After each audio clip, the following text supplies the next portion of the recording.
Yes, that is correct, sir. We are live. It is Thursday night. It is September the 21st. You are all tuned in to the greatest show on YouTube on a Thursday night at 7 p.m. Eastern, 6 o'clock Central Time. That's right. It is PM in the PM. Pong and Mav in the PM. Mav almost made an extremely embarrassing typo as he was tweeting us out. So we were laughing at about before. I caught it. You caught it, second. thank God. And he thought that he should keep it. And I disagree. So if you all saw him post on the X, formerly known as Twitter, that we were gaping live, he almost put gaping. What would you all think, chat? Not the kind of entertainment I don't think most of you show up here for on a Thursday night on the Fun Speculation Network, PM of the PM. We are live. We got a lot. Huge audience for that, Pong. We would have had a whole different type of audience. We might have gotten a new audience. Yeah. Until they figured out that that wasn't happening. And then they maybe they might have stuck around, because we do have a lot of interesting news to get into. This week has been crazy. It started off with one of the biggest leaks in video game history, if not the biggest leak. I know you guys got to talk about an FSP. I couldn't join you all. But we're going to have to dive into that a little bit. And then we got the Tokyo Game Show. We got a lot to talk about. There's some other stuff in there as well. So, but first things first, let me get to my co-host, the owner of the Fun Speculation Network, president and CEO and chair, the one, the only, Mav, aka Fun Speculation. Brother, one hell of a week, man. What you been up to, man? Just trying to take it all in. Wait, that doesn't go with how we were going to do the intro. I'm sorry. Just keep it going. Just keep it going. That's fine. Just trying to. That's fine. Brother Peter's upset. HTK 360. Shout out to Brother Peter. Shout out to NLG. Shout out to Brother Mike. Shout out to Brother Chris. He's upset. He said, "Wait, no gaping. Bummer." Yeah. It would have definitely been bum. That's for sure. Anyways, continues. Yeah. We got so much news this week, man. We've got an inadvertent Xbox news, which is like the biggest Xbox leak in history and maybe the biggest gaming leak in history. We've had the Tokyo Game Show. We got more surprising, awesome news today as well. So what a fun week for gaming news. And looking forward to discussing it all. It's going to be a bigger show for us, I think, because we just have so much to cover, bro. We're just going to talk Starfield the whole time? We could do that. We could have 2.5 hours of Starfield. I was talking earlier to Kate in the car. She was like, I think I have a problem. She's like, all I want to do is play Starfield. She's like, all I think about is Starfield. It's like, I understand, baby. It's okay. It's a good thing. You know? Welcome to Bethesda. Yeah. You understand. She gets it, bro. She gets it. Yeah. It's amazing. Love it. Love that freaking game, man. Getting lost in it is what it's all about for me. Yes, absolutely. 100%. You can play it a billion different ways, but getting lost in it is one of them. Yep. For damn sure. Whew, what about you, man? Yeah. What are you? That's all you've been doing? You've just been playing Starfield? I mean, that's it? Did you play any party animals? Did you pop in Payday 3 today at all, man? Anything? I don't give a shit about any other games right now. I gotta be honest. Like, this game is ruined. You already know. It's ruined games for me for the time being. Like, Forza Motorsport is gonna get its hooks in me, I'm sure, right? But like, I would be playing Mortal Kombat, right? I would be playing all this other stuff that hit Game Pass. I would be playing all these different things, but all I want to do when I have time to sit down and play a game is boot up Starfield. And then I get into it, and then I go downstairs to go to bed at night, and then like last night I was lucky enough to be able to boot up Starfield in bed and then play it for another 2 hours. Like, so you know, it's just Starfield. Now I feel like I am missing out on some things like Mortal Kombat and some things like that, but they'll be there. They'll be there. They'll be there. Yep. They ain't going anywhere. That's the thing about games. They stay there. Well, unless it's like a Platinum Square Enix published game that's, Yeah. something like that. Sometimes they don't stay, Yeah. But no, I completely understand. Any normal year, Mav, I'd be on my graze, right? I'd be grazing everywhere. Yeah. And there'd be a lot to do right now. There's a lot of games sitting there that has dropped in the Game Pass recently that I would be checking out and playing. And that's just not happening. Like normally, I think we'd all be booting up Payday 3 tonight and probably rocking out in a party and playing some Payday 3. And Kate wants to, so I probably will at least. Okay. Whoever wants to join us. But. Yeah. But that's the crazy part about a game like Starfield. And, there's been so much talk around it and we've had so many hours of conversation about Starfield. It's just that this game, the last game that did this to me was Cyberpunk, and even Cyberpunk, after 100 hours, I kind of went back and dabbled into some grazing. Yeah. But just like you, I have no interest at all. Like, sure, there's a part of me that goes, I really want to try this stuff out. It's kind of fun. But at the same time, then I'm like, yeah, but that's another couple hours of Starfield. And I got a lot to do in Starfield. And that's the crazy thing, is that I don't see this slowing down for me. And I said that from the beginning. I didn't know how long this would last. But right now, it's just I don't have any interest. I did fire up Wizardry because I did purchase that on Steam early access to support Digital Eclipse. Because again, as I tweeted out last week, Wizardry came out of the Blue Shadow drop, a remake of the original Wizardry. And I love dungeon crawlers. For anybody who has not heard my history, dungeon crawlers were a big Might and Magic 3, along with Wizardry. Huge games that kind of shaped me along with Ultima, that shaped me as an RPG lover when I was, in high school, 8th grade in high school. And so having them drop that, I had to go support them. $30 early access. Yes, there's bugs to it. They're fixing it. Obviously, early access. They do this on purpose. But I jumped into that for a short period of time. I jumped into for maybe about an hour, created some characters and started traveling through the dungeon, whatever else.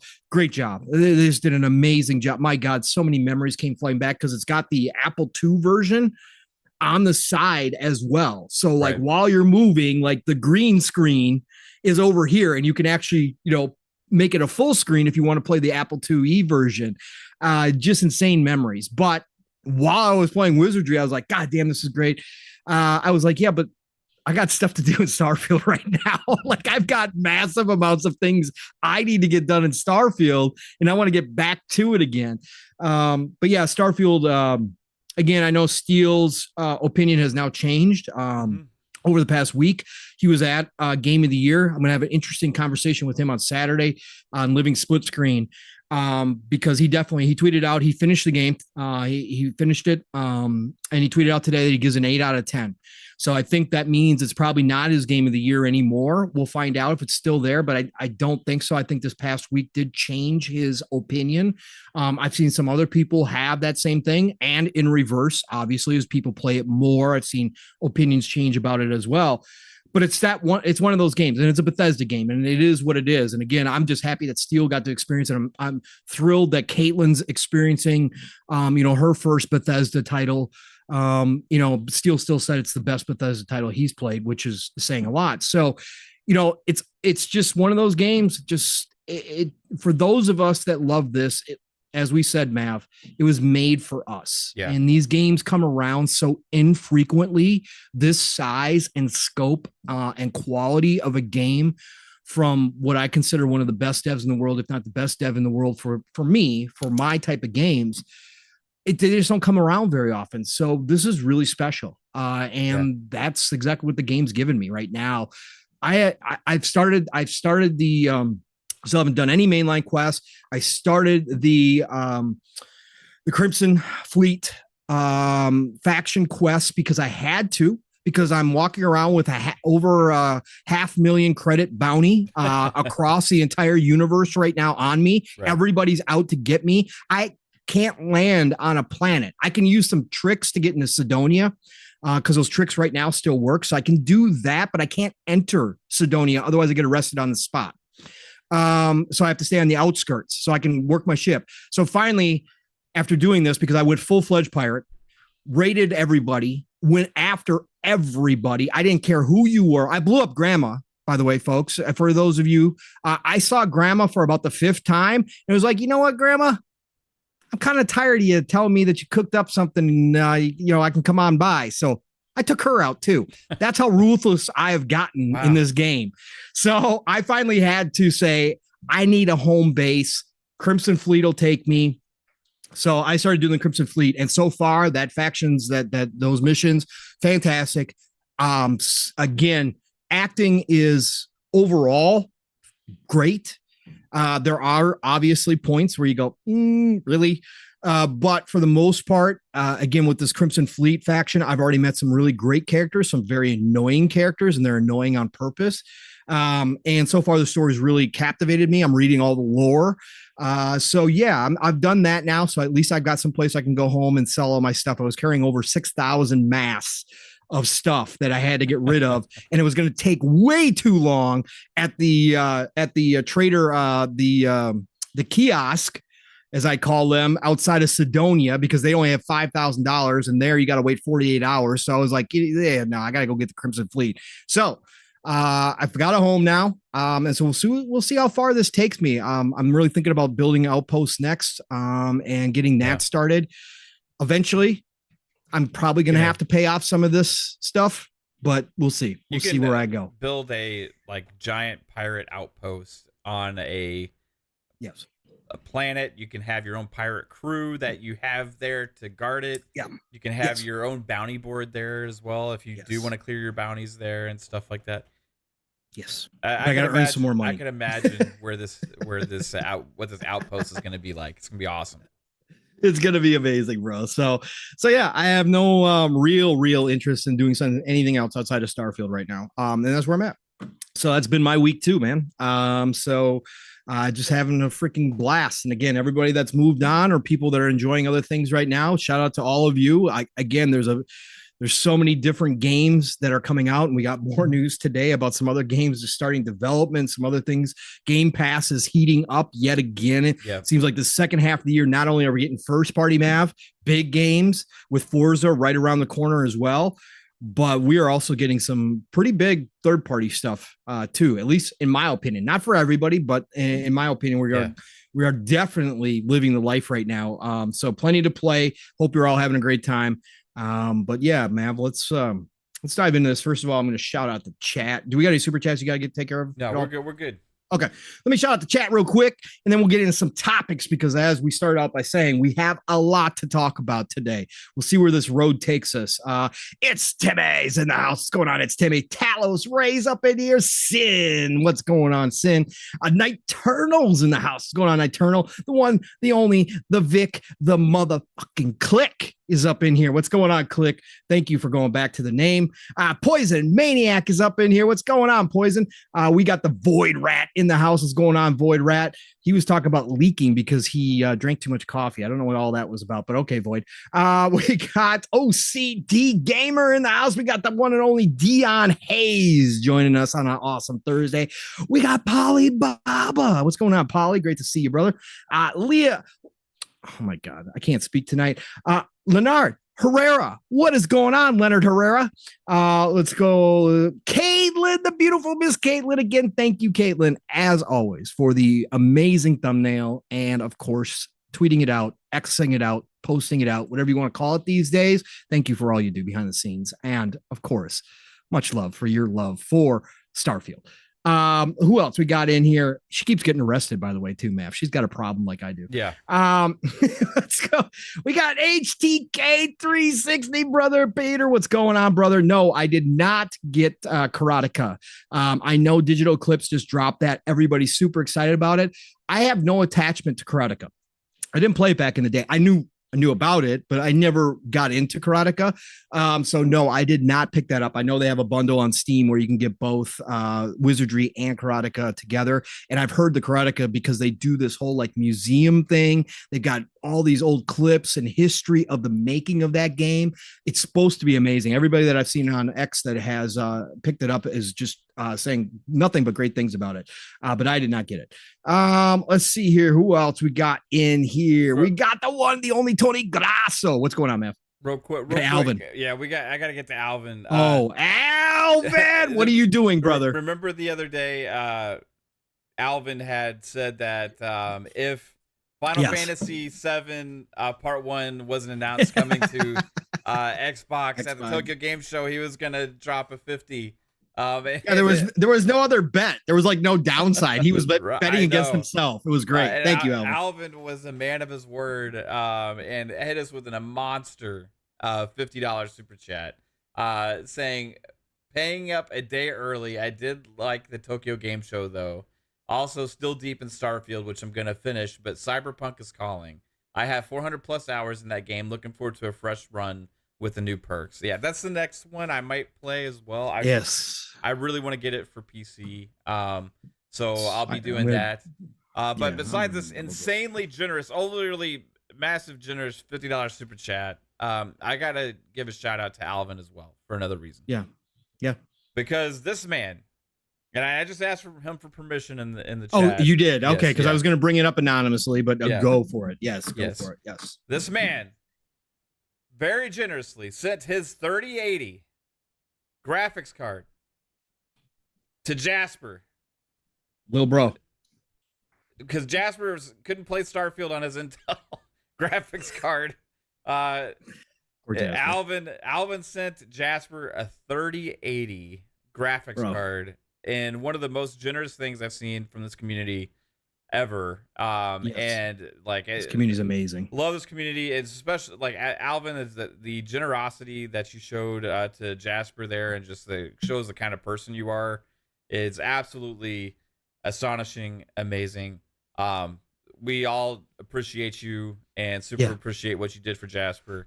And I know Jasper is crazy appreciative. The things he's been saying, like, and stuff, like Jasper doesn't get emotional. No, he very doesn't. often at all. Like, he's kind of Borg like, but he definitely showed some emotion in the DMs and on Twitter, thanking you, Alvin. But even behind the scenes to us, he's shown some emotion. Like, it's a huge deal, Alvin. You did something massive for that kid, and just out of the blue, with no questions asked, and that's freaking amazing, man. That's what this community is about. There's a whole lot of nonsense, but this community overall, like I said, nothing but love and respect to all of you.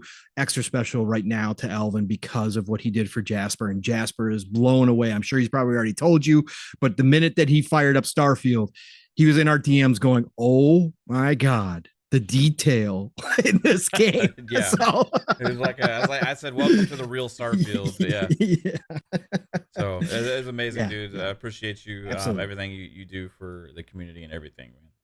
Absolutely. All right, you can continue, Pong Soul. Sorry. Thank you, sir. No. It was important to get to that, and I'm glad you asked him if we could say who he was. But definitely, Alvin. Shout out to you. Shout out to everybody here.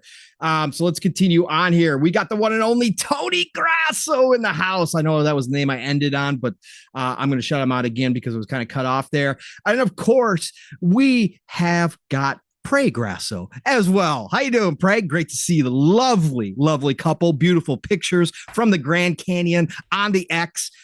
You guys look so freaking happy. I love you. I love it. The one, the only Lore Master Jasper actually, guys, in here. What's going on, Lore? We got the blue one in here. He dropped in here and said, "Hey, Mav and Pong, I've been playing the first Descendant beta and it's fun." Yeah, I watched Steel's stream the other day, the blue one. The first Descendant is looking like a game I'm going to have some interest in. It's going to be free to play. Steel is loving the work that they've done. It's not perfect, but compared to the previous betas that he was in, he is saying the first Descendant's got something. And when Steel says it's got something, that gets me excited because he's played a lot of multiplayer games. He's played a lot of stuff like that, and he's liking it. So I'm definitely interested in the first Descendant. I can't wait till it goes full. And again, it's going to be free to play, so I'm definitely going to check it out no matter what. So love the aesthetic in that game. The graphics look freaking amazing. It is Unreal Unreal Engine 5. But it just looter shooters. Yeah, you can get me on looter shooters. So I'm definitely going to be there. We're going to talk about another one in a little bit here too. Let's see who else we got in here. We got all you. Andrew Cullinane, what is going on? I see you in here. Thank you for joining us, sir, on a wonderful Thursday night. We got the one and only John Wolf in the house. What's going on, John? We got truthserum in here. What's going on, Truth? We got Masshole 1977. Yo, yo, yo. Coming in here with the Jasper. Yo, yo, yo to you, sir. Who else we got in here? Let's see if I got everybody. Again, you guys are crazy. Oh, Remake Station 5. What's going on, Remake Station 5? I think we got some more remakes coming up here in the works, too. Mitchie Dies a lot. What's going on, my friend? Great to have you a part of our show. And we got Grim Tango XL at the top there. It's as far back as I can go. Let's drop in the bottom here and see who jumped in, because you all do jump in when I start doing this. Camp Easy. Sup, fellas? Sup to you. Thank you for joining us, man. Andrew Reeves, what's going on? Great to see you jumping in here. We got Cyber in here. What's going on, Cyber? We got Spartan661. Shout out to you. We got Wilfrey Rosario in the house. What's going on, Wilfrey? I don't know why, but I get a lot of contraband in Starfield, even find contraband chests. Yes, so do I, Wilfrey. So do I. I got shielded cargo up the wazoo now. Now that I found, obviously, now that I started the Crimson Fleet, their ship dealer sells lots of shielded cargo, and boy, oh boy, did my ship get an upgrade with some of that. But I do find a lot too. Big Mad Mo's in here. What's going on, Big Mad? We got Ray Oid in the house. Shout out to you, Ray. Thank you for dropping in here and saying hi. Oh, we got the wonderful 3-Bit in the house, and he dropped the Jaspers yo-yo-yos. What's going on, 3-Bit? Great to see you, brother. I miss talking to you. Hopefully we can be on a show again sometime soon. Understanding. What's going on, Understanding? Great to see you. Spider-Man 356 dropping in here with a sup to you, Spider-Man. Always good to see your name. Roshan Eppinger. What's going on, Roshan? I think who else? I think I'm caught up unless I really. Oh, RWK88 sneaking in here. What's going on, RWK? I see you. Calorie, I see you as well. What's going on, Calorie? The Beer Baron dropping on in here as usual on a Thursday night. Hopefully bringing that extra suds for everybody. Flint Dog 8208. What's going on, Flint Dog? Thank you for dropping by and saying hi. Reggie Lee, what is happening, Reggie Lee? MBG is back in the building. He is addicted to the Fun Speculation Network. I think he's trying to ease his way back into the Xbox side, folks. I think that's what's happening here. Okay. MBG, great to have you a part of the show. As always, anybody else drop in real quick and then we'll move on. Kevin Baldwin, I see you. Mozamshmeek. Mozam. Yeah. That's right. No. That's right, I think. Yeah, Mozamshmeek. Yeah, what's going on, Mozamshmeek? Great to see you in here. I had to look at that a couple of times. Mozamshmeek. There we go. Z Black Rider. What's going on? Kevin Baldwin. Sup, Pong and Mav. Sup to you. We got the Finite Rich, what's going on? I am here from the future to report upsetting news. CMA have entered a second stage of investigation. Should end by March 2024. God, I hope you're faking that. Please. Ghost Fixture, what's going on? So, yeah, I know. Hopefully it's the other timeline that we're not going to see. Hopefully that's the multiverse. Yeah, exactly. Magnum Westward, Jason Hackett. What is going on, Jason? Let's see who else we got in here. We got Spiton 13 in here. We got Verg Brizzle. Sup? Oh, he was saying, what's up to Timmy? Ghost Fixter, loving Starfield. Yes, so are we. All right. Finite Rich says, sorry, guys. Yeah. Well, again, we don't know. This is the future. It's undetermined. Butterfly effect does happen all the time. I believe in that movie. So we could skip that over that timeline and we could get an approval next week because Tom Warren's saying next week we should hear something. Yeah. Def Leopard, I see you lurking from work. I hope you're having a fantastic time at work, and I hope we are going to be able to keep you entertained through the rest of your shift, brother. But great to have you in here. All right.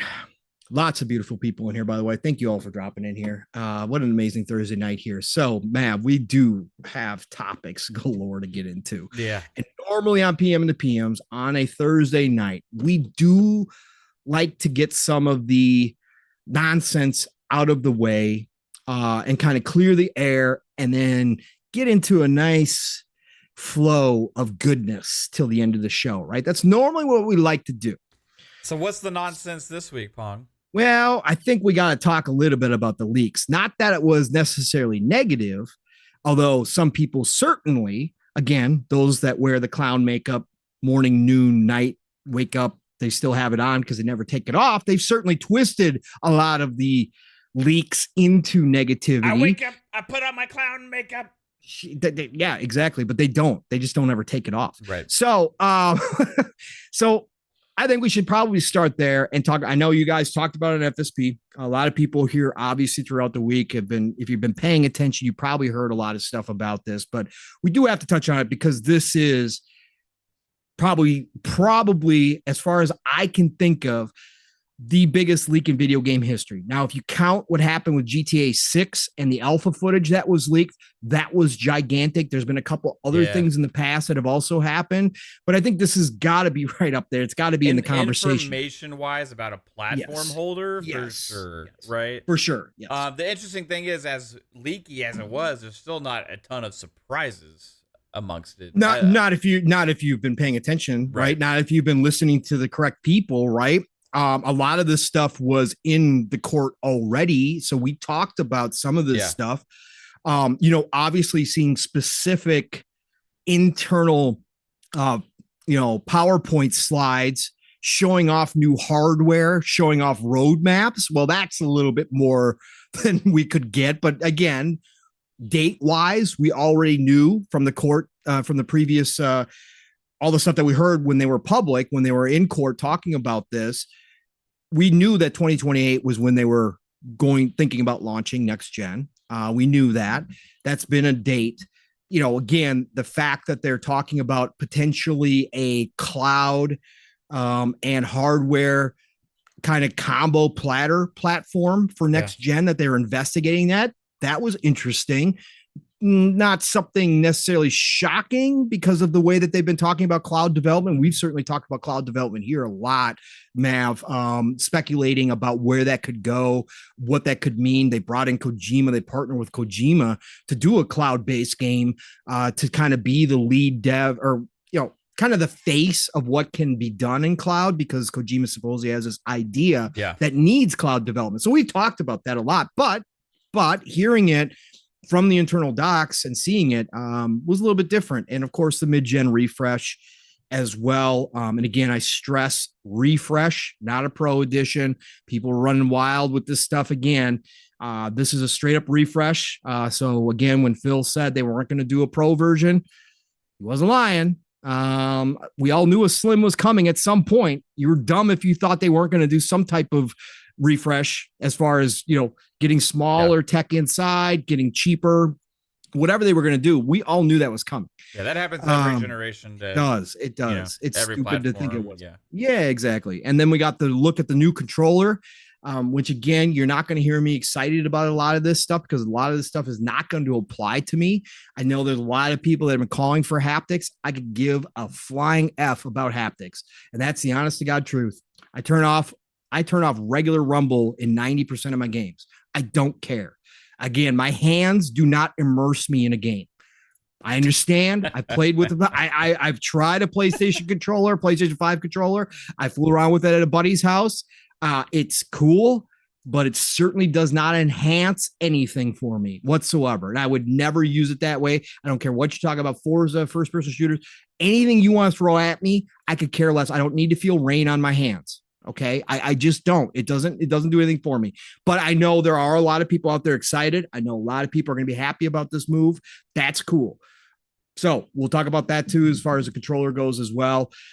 The ZeniMax roadmap, Mav, was definitely interesting. Obviously it got blown up due to COVID and the acquisition. Obviously those two things together totally took apart this entire roadmap, but that doesn't mean that those things are canceled and are never coming out. Yeah, I think it's the exact opposite. They're pushed back, right? I following the timeline. It looked like they're about 12 months to 18 months behind, depending on the game.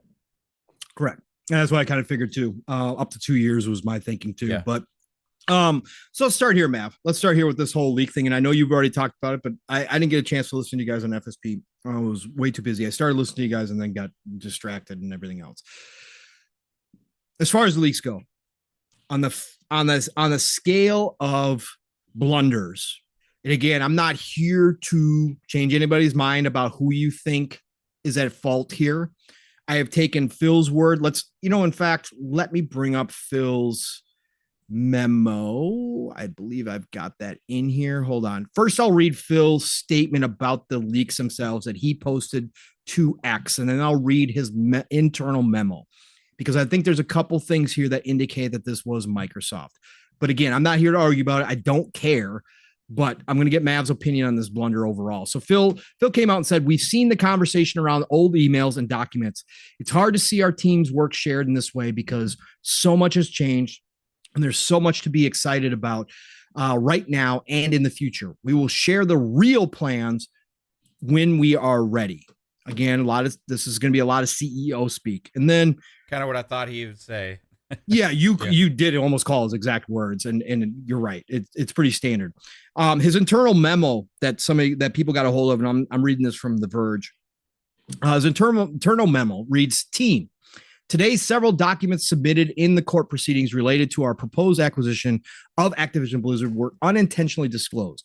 I know this is disappointing, even if many of the documents are well over a year old and our plans have evolved. I also know we all take the confidentiality of our plans and our partners' information very seriously. This leak obviously is not us living up to the expectation. We will learn from what happened and be better going forward.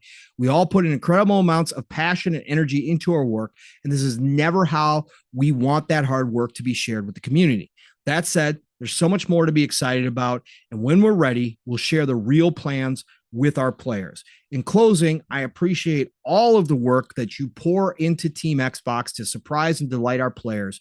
It's in the days and weeks ahead. Let's stay focused on what we can control, continuing the amazing success of Starfield, the upcoming launch of the incredible and accessible Forza Motorsport, and continuing to build games, services, and devices that millions of players can enjoy. Signed, Phil. All right, Mav. So again, don't really care if it was the court's fault or not. Again, in my opinion, his words here specifically definitely indicate that they take the blame for this one. From other things, the court's wording, how Judge Corley kind of ruled on when she took this stuff down, and then she requested because she gave them another time frame to provide the correct documents, the correct link, whatever it was that happened. But she did state that it has to be signed off on, certified, basically saying, no, these are the correct ones this time. That indicates to me that it was somebody's fault on that side. But again, doesn't matter. This is a huge blunder. On the scale of blunders, Mav, again, we hear Phil explaining this away, saying it's old information, which it is, and we know how fast this industry changes. But on the fact of blunders, how would you rate this one when it comes to corporate info being released to the public? It's interesting because I think some of the biggest information that they didn't want to get out would be like the and Jasper brought this up the other day, is like the Game Pass dollar predictions and stuff like that for other companies, like what the offers would be. As far as the other thing is the Series X diskless, that's never how you want a console revealed. And it's unclear if that's what the final result or final model will look like or whatever. But if it is, and it may be, right, then that's definitely not how you want to do something like that. I feel like internally for the things that got leaked from their side, they can kind of deal with that a little bit better than things that they may have gotten out about any of their partners and conversations and stuff like that, right? Like that's the stuff you don't want your partners seeing and judging. Although I will say there wasn't really anything in there that was damning or horrible or the Nintendo stuff could be, because it's embarrassing to Nintendo. If And they see it that way, or they could see it flattering, right? As but well, right? but Nintendo, yeah, but Nintendo's a traditional Eastern company Right. more so than a lot of companies, and that stuff is a little touchy. Again, I don't know for a fact, Yeah. right? I don't know. Maybe they already had conversations after that email, that internal email that kind of cleared the air, or that they had already talked to them about it. But I think not the fact that Xbox was thinking about the possibility of eventually acquiring Nintendo, but the fact that when Phil brought up the shareholder thing, right? That they have people investing in Nintendo through, obviously kind of opening up a back door, so to speak, to maybe eventually force their way into an acquisition with Nintendo. That's the stuff where I go, ooh, yeah, probably, even if it's known, you don't really want it out there. That's at all. the same time, though, he did say he did not recommend like hostile, correct, or anything like that. Absolutely, so, absolutely. I'm curious how Nintendo feels about it. I feel like they probably just wouldn't want it out there as much as Xbox wouldn't, right? More than anything, I feel like business-wise, they're smart enough to probably understand what Xbox's intentions would want to be long term. I think Phil's made it clear before, and as well as has Xbox in the past, that they wanted to acquire Nintendo and have a relationship there. But at the same time, like having the emails with the personal conversations between your other executives and stuff like that come out, like it's not something you want. So those things are I think the worst of it, even though I don't think it's like horrible. No, Phil's comment that they just don't until they at least until they realize that they're better off their own platform. Like, right, bro, this is a company selling record numbers of Switches, and like, really, I mean, that those things, like I said, could be a little touchy, but we'll see. Yeah, and they're very like prideful company, right? Correct. So that's where that 100%. Yes. So as far as that goes, like that's where I think the damning stuff happens. But is it going to result in any bad relationships or any kind of animosity or any kind of like this or that? I really don't think so.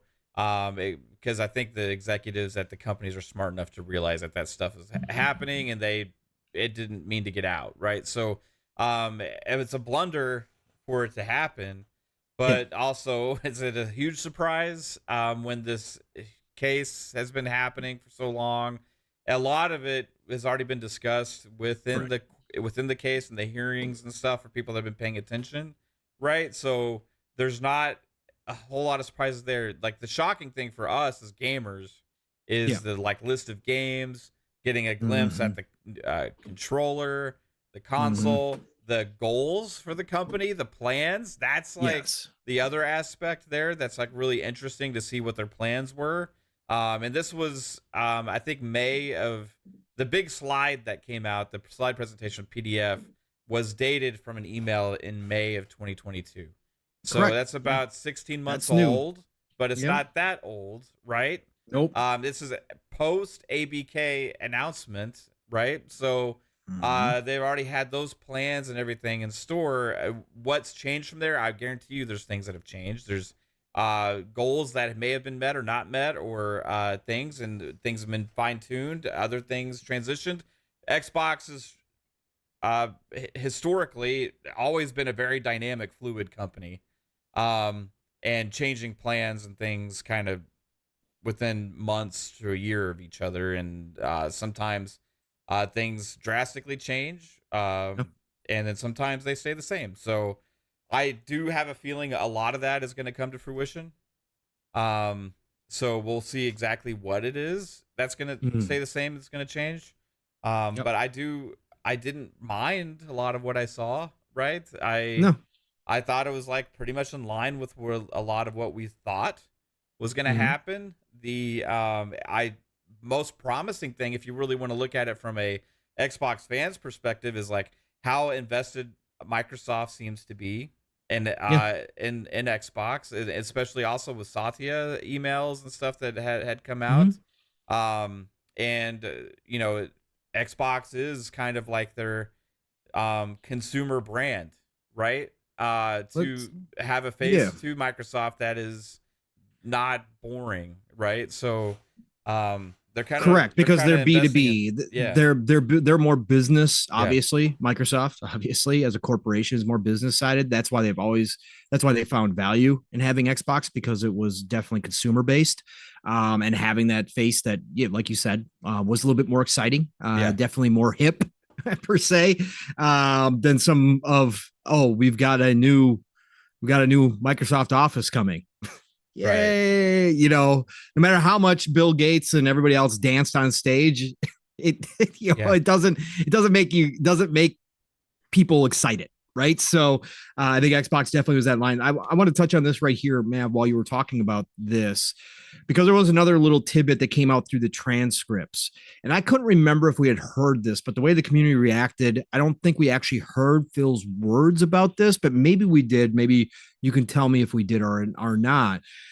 But there was a transcript part of the docs that was released from the courts where Phil was asked about the internal goals, and some of the charts that we did get to see officially now, as far as growth goes. And he made a statement in there during questioning that if they didn't hit 50 million plus by 2026 on Game Pass, that they may exit gaming altogether, that they had to hit that stuff.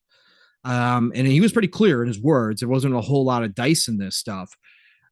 Do you think, obviously, there's never a case where you could say 100% Microsoft will never exit gaming, right? That they would decide that Xbox would be better sold off, or that they shutter, or whatever the case may be. There's never 100%. That's just business in general, because again, it's not Phil alone making the decisions. There's Satya and there's the board and everybody else that's involved in this stuff.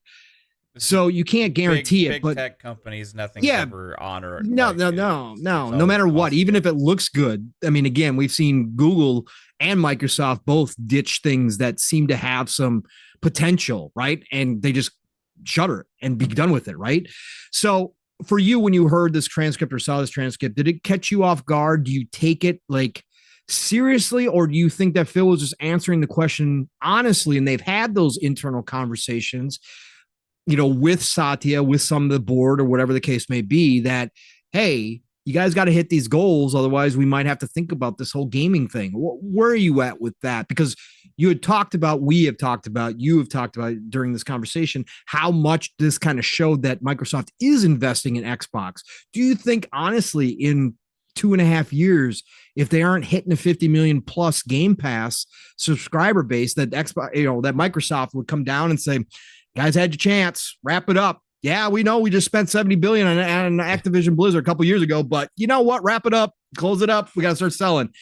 Do you think so or no? No, I honestly think that more than anything, what would happen is they would just take a look and kind of reanalyze the situation and their business plans, and then Xbox is, I think, become more and more of a focal point for Microsoft, and as long as they're profitable, there's not like a harm there. You know what I mean? To Microsoft, right? Like, you can say you're not meeting our projections, or not meeting our goals, or whatever, this or that, but like, you're not really burning money either. You know what I mean?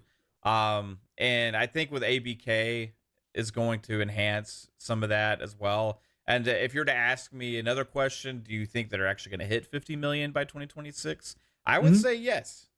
Based on the fact of the pipeline that they have coming up, especially if ABK gets added in there, you have that, and I think a big part of their goal into the 2030 goals, right? Yes. Was looking more so at 100 million, right? They're really eyeing 100 million subscribers. And there's other things that have happened since then too, like, the Game Pass Core thing, right? How does that evolve and change the way they look at Game Pass and their own numbers internally and all these kind of things, right? So, because that's been a change that's happened that was not part of those conversations at the time. And are they going to consider that a Game Pass subscriber? Or are they not going to? Because if they do, they've already surpassed 50 million once the second that change happened, right? Like, Yeah. So there's a whole lot of ins and outs about it that I don't think we can understand. I do think that they're on a good path now. I think 2022, as Phil's other email had put out there, was a disaster. And he made it clear. And I thought that was a good leadership moment with that email that he showed right there. We've seen a lot of good leadership moments, unfortunately, from Phil. Like, I wish they didn't happen so often. Exactly. I wish they didn't have to happen, right? Like, but you see that side of him that you don't really see in front of the camera, like, or to the fans. It's just like, we need to get this together. You know what I mean? Like, this is kind of unacceptable. And that way, when he's telling us this kind of thing, it's like not just fan service. This is the conversation he's having behind the scenes as well to the team. Like, this is like, what's happened? Like, how did this happen, guys? Like, you know, this is a disaster. You know, it's like, somebody that's aware and sees the problems for what they are, you'd rather have them in charge than somebody that's oblivious to them, right? Oh, absolutely, of course. So those things have been more promising than anything out of this. But yeah, there's no concern for me. I mean, at the end of the day, every big tech company, you know, at different. See, if Satya Nadella's gone, if Phil Spencer's gone, you know, things are more up in the air at that point. Like. I think more than anything, the leadership of these big tech companies dictate kind of the path that they're on, and that can 100%. That can fluctuate depending on the ideas and philosophies of the people that take charge and the boards and stuff like that. But the more enveloped that Xbox becomes with Microsoft, which it's becoming more and more, it's going to be harder to ever make that decision, right? So yeah. And I think the date, like I said, I believe Phil was under oath when he talked about this. So I believe he's telling the truth that they had those conversations. But to me, with the ABK deal, right, they're going to get into mobile. It's going to take, date wise, it doesn't make any sense to me, because this deal has now been pushed further out. They are planning a massive move into mobile, which is going to take time. We're talking about, like, yes, I know we've heard the word that it had the ABK deal closed as originally planned during the summer, that they might have had their mobile store. I believe it was Tom Warren, The Verge had brought that out, or maybe it was Brad Sams, one of the two. But they had talked about that they're going to have they were planning on having their mobile store out by March of 2024 and start the process, right? And they're going to be going up against Google and Apple. But I think now with everything pushed, again, you're not going to start seeing results from you jumping into the mobile game until 2 years, 3 years down the road. Like, you're going to have to give that time to mature. So I just don't think the 2026 number makes any sense. Now, the only thing I will say that makes sense, that if Microsoft, and I'm saying Microsoft, and their higher ups, the board and Satya, were all had this in the back of their head, that potentially they need to have an exit strategy. Of course, you're going to want to exit 2026, 2027 at the latest, because you're not going to want to go through with a full launch of a new generation. So if you're putting all this R&D in, you're getting ready for production on your brand new console, because that stuff happens in advance, right? You're getting ready. You got all these plans being made. You're paying off all the factories. You're paying off all the chip makers. You're doing all this stuff. You're lining up everything for this new console to go into full production. Well, yeah, if you're going to exit, you're going to want that date like 2026, 2027 to save yourself all the money, because my God, you launch a new console, kind of like Sega did with the Dreamcast. And 6 months after you launch a new console, you say, nah, we're out. Thanks anyways. Well, you just wasted billions of dollars on top of it, right? So I think from that standpoint, it does make sense. I just don't think it's realistic. I think they're going to give this time to mature. I think they've seen enough progress already. Yes, Game Pass itself has been stalled seemingly for a while now. We don't have the real numbers. Again, we only get the updates from them. But at the same time, I think they've seen enough progress. And with this ABK deal, investing $70 billion, I just don't see in 2 year time, or a little over 2 year time, they go, yeah, call it quits. 70 billion didn't work. Let's go. I just don't see them doing that. I think that Phil's going to be given another generation, or at least a portion of that generation. I'm not saying it could never happen, right? Yeah. Because we don't deal in absolutes. The worst thing could happen. Game Pass could start tailing off. They're pushing to mobile, could absolutely 100% fail. They are definitely in an uphill battle there. They could see it, where the subscription service just isn't working. Like you said, Mav, they could shift, their business models. They could try a different way, or being Microsoft, they could say, nope, let's cut our losses. We've tried for 3 decades. We're out, we're done. So it's never a never situation, but I just don't think so. I think that Phil gets to launch next generation. And I think they get to really try once they have this full lineup of studios underneath the umbrella, when they have the mobile, when they have the PC, when they have the console, and they're given that opportunity to show what they can really do with Xbox at that point. I don't think that they cut ties beforehand. I just don't. Yeah. So I agree. For sure. You want to get some super chats? Yes, sir. Let's get to some. But by the way, there's like somebody out there making a bunch of PlayStation fake accounts that is like actually trying to troll the channel. Now we've had people before like in the channel have fun with that, but there's somebody else that is actually trying to like troll and talk crap to us as a channel that's using fake big PlayStation accounts, and they followed me around also to Boom's chat as well. Weird. It's just weird, obsessive personality disorder. It's fun. It's fun if it's meant in fun, but when you start coming in and attacking or going after what the they channel, said in Boom's chat, it was personal, and right. That's that's never cool. There's things that just get over yourself if you think you're having fun, and I'm just gonna block those accounts from now on. Anyway. All right, so we have Jax82 with the $5. Says normally if they don't reach a subscriber goal, you raise the price. It's different for everybody else. So if 35 is the goal and you get 24, what's next? Curious, right? It's still in growth mode, and so much happened. I think the pandemic obviously slowed them down, and again, 2022 being the awful year it was, slowed it down.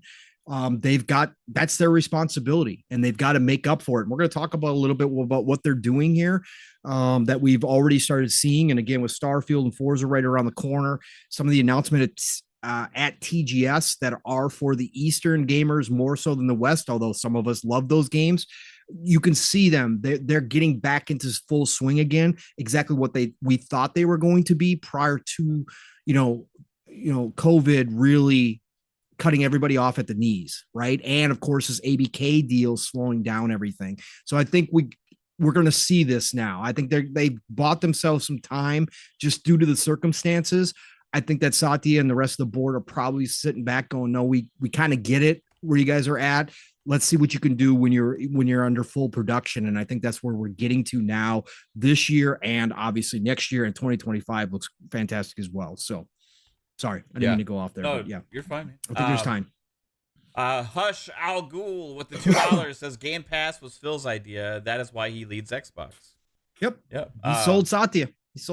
Either he was going to be the one that was going to be selling off everything and closing up shop, or he was the one that was going to open it up under new management. And he did that instead. He convinced Satya that it was time and that he could pull this off. So that's why he's at where he's at. And he's been promoted multiple times now.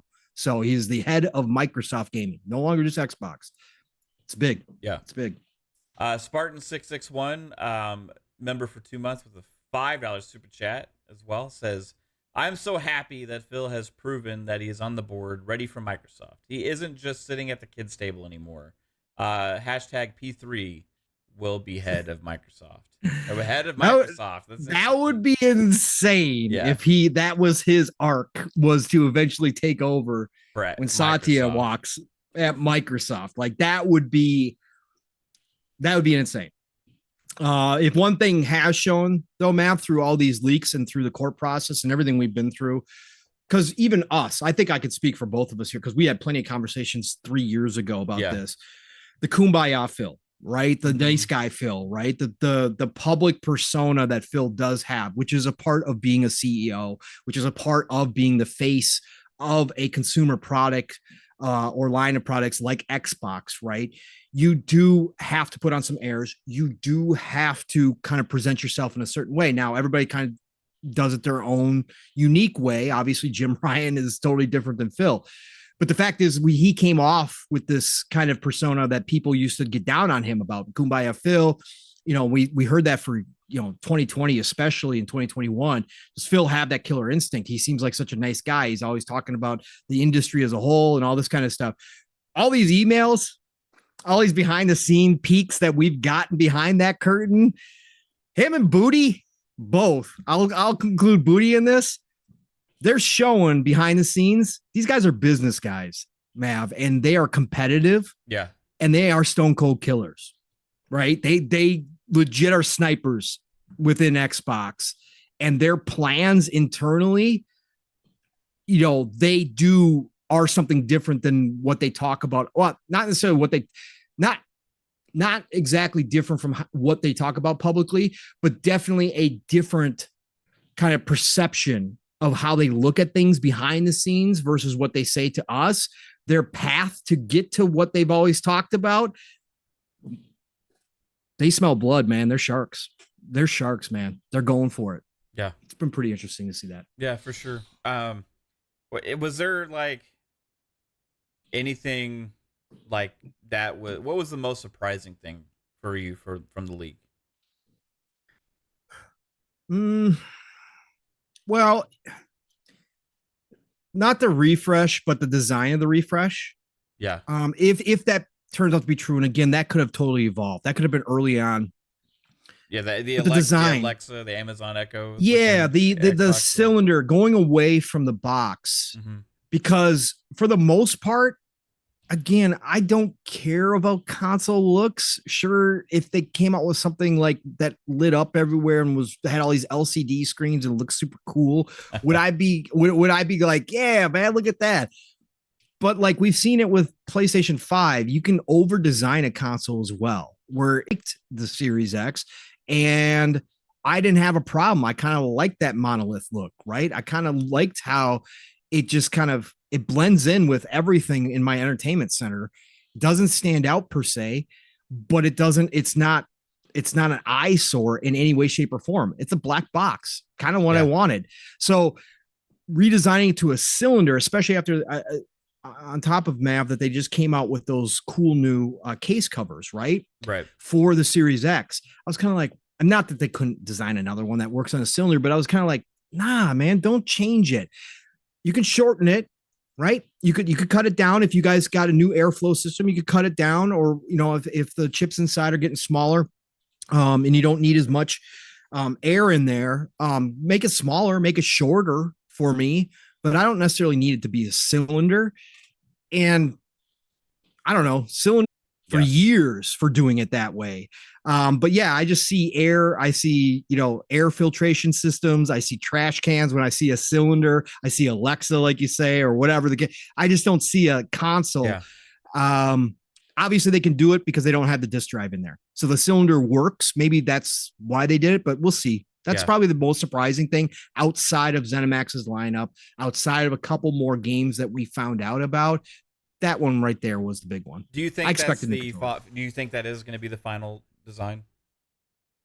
I don't know. Yeah, and just the face is round. I see a Z Black Rider. I kind of thought that too. Maybe they just curved the front and the back is still square. Like it's got the back of a Series X, but you got kind of like a round front to it. Yeah.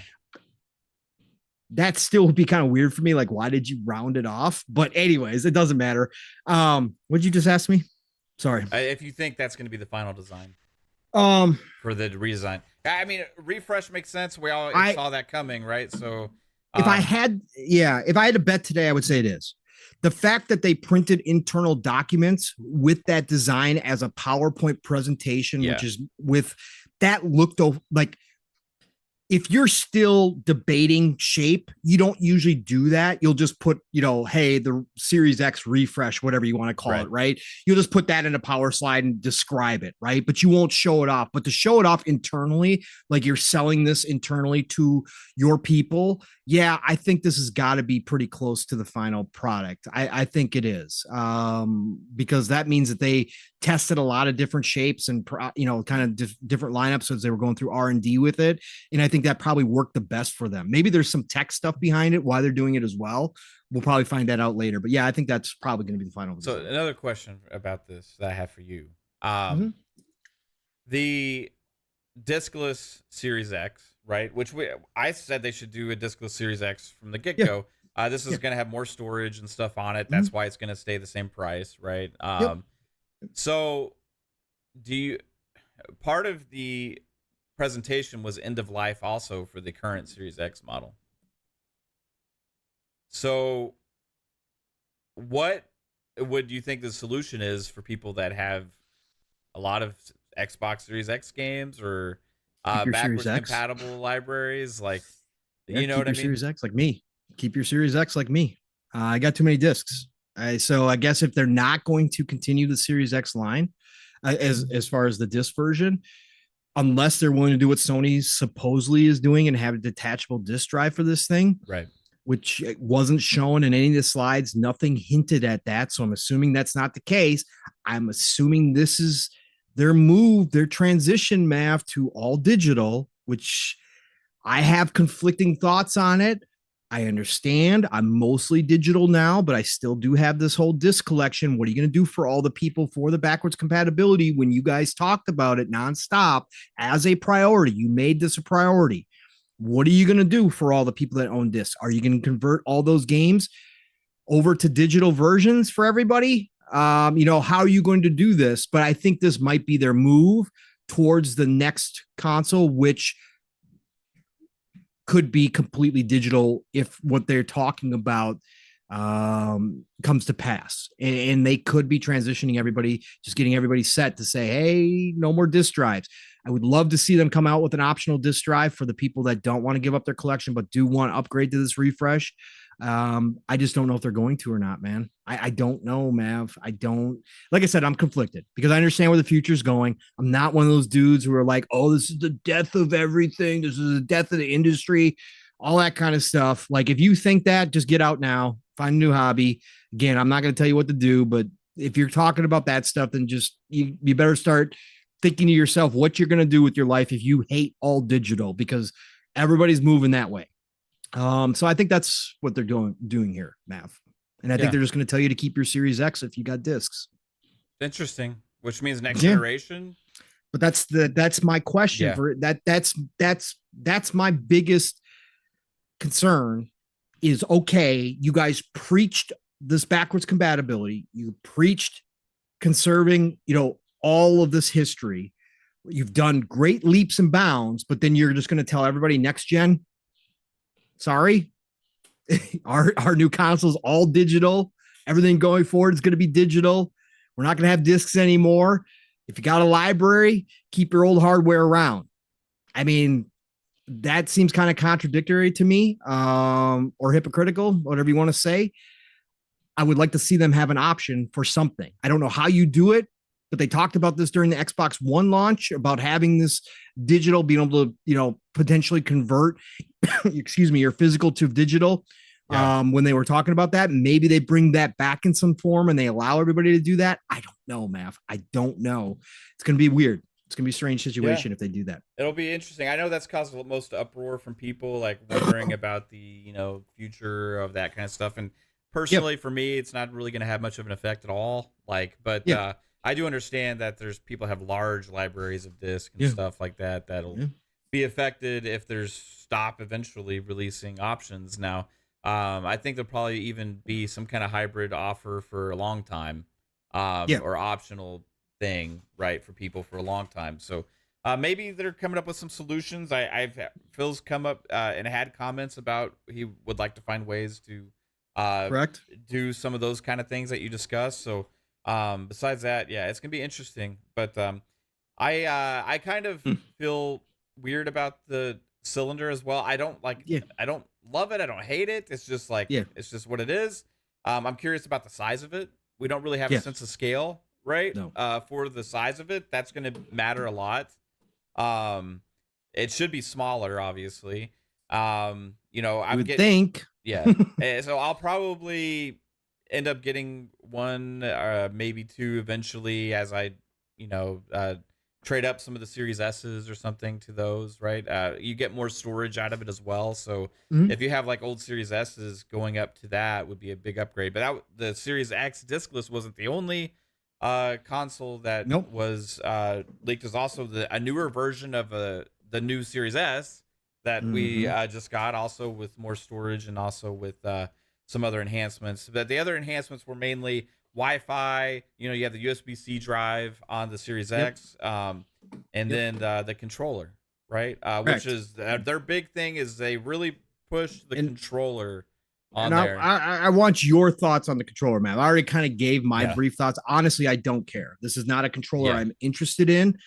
Again, I've always said, how about you make a controller that you can tell me won't get stick drift, and then we could talk about all this other stuff, right? So do that first. But they did say they've improved the tech on this one, right? They said they've improved reliability on this controller. That was a focus of theirs, which sounds great, right? But I want to get your thoughts, Matt, because obviously this is maybe something you're more interested in than me. There's one thing I do like: the rechargeable battery pack that's removable and replaceable. Chef's kiss, because that's what I already use on my, you know, obviously I got a third party off brand, rechargeable packs. The fact that you're going to include it with this, that's cool. I do like that, obviously. But what are your overall thoughts with the haptics and all that kind of stuff? Again, they've had some of the stuff previously, but it seems like they're going full in on the whole like PlayStation 5 side. Again, first of all, Nintendo is the first ones that developed haptics. Everybody forgets that. Everybody thinks that Sony did, but no, Nintendo had haptics first. Are you cool with this controller? What do you think? Yeah, I mean, there's some interesting things in there. The direct to cloud thing is interesting. Don't really understand how that's a whole lot different, but besides that, the other thing though was if you pay attention to the documents describing the controller, there's one thing that's interesting. At first, I didn't like the look of it. And then also it had like a glossier finish on the top, which I wasn't a fan of. Wearing pants. But there was an interesting thing where we discovered on the show the other day, when we're really going through deep diving these documents, that it said like replaceable thumbsticks. Yeah. So I think you're going to be able to easily open it and replace the thumbsticks, which is part of the reason of the design choice. Which, make one in the beginning that never has the problem to begin with, but at least they're doing this because of the EU, right, Mav? They're doing this because of the EU. The EU has now passed new laws that tech has to be, you have to have the option to repair the tech now. Right. So we've seen Apple make changes to their stuff, and we saw Xbox, I think, talk about this last year when that started going through, that they were going to start making their new accessories more able to be fixed by yourself, right? That you don't have to take it somewhere or get it replaced completely. So I think a lot of that has to go into this, but it's a good point to make for sure. The second thing that was interesting was the battery change. Yes. So it's no longer double A's. It is a replaceable battery, but it will be a pack instead, right? Yes. So I kind of will miss using the double A's personally. You still use double A's? I have. Oh, yes, right. You do. Yeah, I have. You have rechargeable. Well, it's the same thing, right? But then we already have a shit ton of AA rechargeable batteries around the house, right? So now I gotta have special. I gotta, like. Well, they didn't say that you wouldn't be able to put double A's in there, did they? I don't know. They didn't go into detail. They just because I use a rechargeable pack, right? I've got a rechargeable pack that I use, but I can also put double A's in there if I want to right now. So maybe it's just that they're saying it'll come now with a rechargeable pack versus the double A's, the Duracells that they had in, with the new with the controllers. It'll be interesting. So, they would have to have a different backing for that, probably. I'm not sure. So we'll see one way or the other. Yeah. Besides that, I'm not. I mean, there's nothing in there that was like, oh my God, I'm excited. Or there's nothing in there that's like, oh no, I'm disappointed. It's just like, okay, they're just kind of changing some things, improving some things, maybe We will like some things, maybe we won't, but overall, why not add 2 paddles too, by the way? Why not add 2 paddles to this thing? I mean, honestly, paddles are more useful than haptics by a long shot. Why not just add? Those are standard now. I know you want to probably sell an Elite 3. I understand all of that, but the Elite 3 is even a little bit different. You got multiple paddles. You can change them in, swap them out, all that kind of stuff. So the Elite 3 still will be unique, but why not give 2 paddles to the regular player on the back of this thing if you're going to redesign it from the scratch and start over? I'm just saying. Yeah. There's, you know, it is what it is. Like, it's going to be cool. I'll probably use the haptics. It depends. Like, I don't. It didn't say. Did it say haptic triggers? It's talked about the. It just said precision haptic feedback, but they've had haptic triggers, right? They have adaptive triggers. Adaptive triggers. Yeah. Okay. All right. Haptic is where it like gives you more tension. Yes. Right. Correct. And it like it's. I hate that. So it depends on what they're doing exactly. Like, it's hard to say what they're using with the haptic stuff. Like, I don't know. PlayStation, I usually turn it off, right? It gets on my nerves. I just like the regular rumble features and the triggers and stuff like that. Rumble. Stupid. But so stupid. Yeah. I don't know. They're but the games, right? That's the most exciting thing for me. But we do have a couple super chats to get to. Yeah. Silent Cypher hit us with $2. Hashtag unleash the booty. Once Matt Booty to take charge, I think, right? Spartan661 member for 2 months, also with the $5 super chat, says, I have an Xbox 360, Xbox One X, Series S, Series X, still to this day. I still would have my original Xbox One. My niece needed an Xbox 3 years ago. Yeah, so I think there's, we're still going to have a lot of the old devices around, but I would like to see disc support at least for another 7-8 years, at least. I think. Yep. I don't know. I think it's gonna be a transition period, but I hope that by that time they have a way that you can transition your disc to digital. Right. I really feel like that's important. But it's still going to be a problem with games that are no longer licensed. They got to figure backwards. It's a can of worms, right? Yeah, it's a can of worms. But how many people took their old CD libraries back in the day and started ripping them to their PCs? You know what I mean? Like, whether it's pointless at the end of the day or not, I don't know. Yeah. But or at least make the games digital available digitally more. The ones that aren't, right? Something. We'll figure out what's going to happen. Elvis saying no. That's Siebel. Is this Siebel? Did we figure out how they're pronouncing this exactly? Siebel. Sabile. I don't know. Sabile. Okay. All right. Yeah. He said that just the haptics are the enhanced rumble. It isn't getting adaptive triggers. So yeah, I mean, if that's the case, we'll have to find. Again, I don't care, but it is what it is. Yeah, most people are kind of, I mean, I see a lot of people going both ways on this stuff, Mav, and I think that's kind of where everybody's at. There's some people who's going to like these changes or like these new additions, and there's some people like me who just really can care less. I'm not going to get a refresh Series X. I have no need to. I don't care.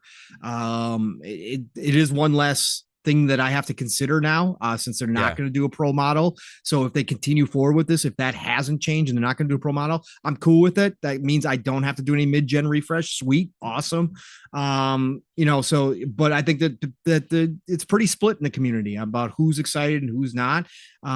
It's just going to be the future, like their next console. What are they going to do? Is it going to be all digital? That's where things I think do get a little head scratching. Not that I'm not going to be there day one, but it's just going to be like, okay, what are we doing here? And they could also later on release another disc version of the Series X, right? Yeah. This was only up to a certain point. Correct. They did have goals towards 2030, but devices, they only covered a short period of time, right? Yeah. So, but interesting about the device aspirations, besides the console, was the very interesting things. Now, so there was a pyramid chart that showed, I've got the pyramid chart. So not in. Let's just start here, Mav, and then I'll let you go on and tell. I want to know. What did you pull up? First off, what do you think that chart is representative of, like, what do you think the purpose of this was? Was it a proposal to for funding, right? About like, here's where we are, here's what we are currently kind of in the middle ground of, and here's what our end goals are, because including those things for me, what in that other graph we saw about what they wanted to do included those devices with mock-ups, right? Correct. And then on the top pinnacle, it says not in scope for first party still. So at some point, it's like, here's what our goals are, but here it's not in scope. So you can go into it, but I think the title, because the title of the slide, right? The title of the slide says it all. Current gaps in fiscal year 2023 to reach 2030 goals. So to me, and this is just me, Mav, and tell me if you think differently. Pointing out the gaps that they have, right? I think that everything that's included in this pyramid is something that they laid out that is necessary at some point to reach those 2030 goals. That's what that title says to me. Subscribers. Correct. To get to where they want to be in 2030, they've got a list of devices here, right? And peripherals and accessories, whatever you want to call them, that they believe internally, at least the team that forecasted till 2030 believes are going to be necessary to hit those numbers. So that's what that title says to me. Okay. That's how, if I was to try and drop a chart like that, that's how kind of I would present it, right? So correct. I think you can look at this differently if you try and say this is what their plans are, or this is what they're trying to portray that they need and what the shortcomings are to achieve their goals, right? It's two different ways of looking at it. Correct. Absolutely. So let's start at the top of the pyramid, which is not in scope for first party. So these are the things that were talked about, maybe even mocked up. Like Mav said, there were some pictures of certain things that they mocked up, but it never got any further than that. They decided that those weren't a priority and they weren't going to be a priority for first party as of this moment, right? And these four things I led off the top of the pyramid, which is not in scope for first party. Earbuds, which we've seen Sony double down. Now we did get the wireless the wireless headset, right? But earbuds themselves, a smaller version, not in scope. Media remote, we've seen that a billion times. Like we used to get remotes all the time. One-handed controller. Yeah, the one-handed controller, correct. Right. Yeah. So that is not there. Mobile controller, so like your Kishi, like your Razer Kishi or whatever. Right. Yep. Those kinds of things. And then handheld, which I know is going to disappoint a lot of people and did disappoint a lot of people this week. Handheld is not in scope for first party. We've seen Xbox partnering with ROG, Ally, obviously promoting Steam Deck, all these different devices. What was the wireless only one? I forget the name of it. Off that they just recently had too. Anyways, they've been partnering with a lot of the handheld companies right now to promote Game Pass and kind of using the third parties. But obviously, this is one of the things we did have a mock-up of. They had some type of picture of, right, Mav? And it looked like a standard, like we're seeing right now between the ROG Ally, Steam Deck, etc. But I know a lot of people are disappointed because a lot of people want them to jump into this. Now, we also have known, Mav, I think we talked about this like year and a half, 2 years ago, maybe at this point. We know internally from enough different people and sources, people with direct knowledge, that they had basically a Series S in handheld version, right? They had it up and running, that they do have a working version of that.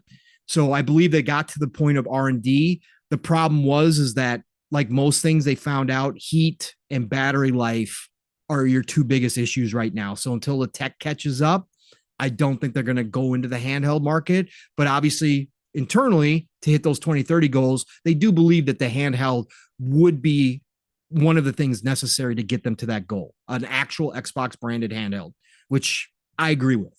I think they need one. I do. Eventually. But it needs to be like a native thing. It can't be correct. It can't be cloud-based only. It can't be any of that stuff, right? Yeah. So, all right. So that was not in scope of first party. And then they had the next part of the pyramid, the middle section of the pyramid was not currently funded / resourced. Okay. So these are going to be things that are definitely in the pipeline, but they haven't been given a green light yet for funding and all that kind of stuff. But this is definitely kind of like the next set of things that I would think we're going to see within the next probably few years come about, or at least we're going to hear about them. Elite controller, not again, right. Shocking, but not. It is kind of strange that they haven't had this funded yet, because you would think they would, but I think they are trying to get the tech and improve quality control because of all the problems their Elite 1 and 2 both have shown through the years. Now, everybody's had different experiences with them, but overall, we can definitely say there were some issues. And things there. In this category, I would say, may be on the cusp of being funded if they reach certain requirements that go through the process of scoping. That's why I said we should start seeing the next few years, I would imagine, right? Even before this generation's out, we might hear about them or see them actually come to fruition. Yeah. Luxury controller. This one. So you got the Elite, which is what, 250? What is it? Yeah, something like that. What is a luxury controller going to be, Mav? And what are you going to do? Gold. I don't know. Right. That one. This one caught me off guard. It's got diamond buttons. It's made out of gold. You can. I don't know. Is it going to have like an LCD screen on it? I think I'm just trying to think of what I would consider a luxury controller over the Elite, because I would already consider the Elite a luxury controller, like up there with like the Scuffs and all those. I mean, I don't. It's weird that they have this one in here, but luxury controller. All right. Console customization, right, through Xbox Design Lab.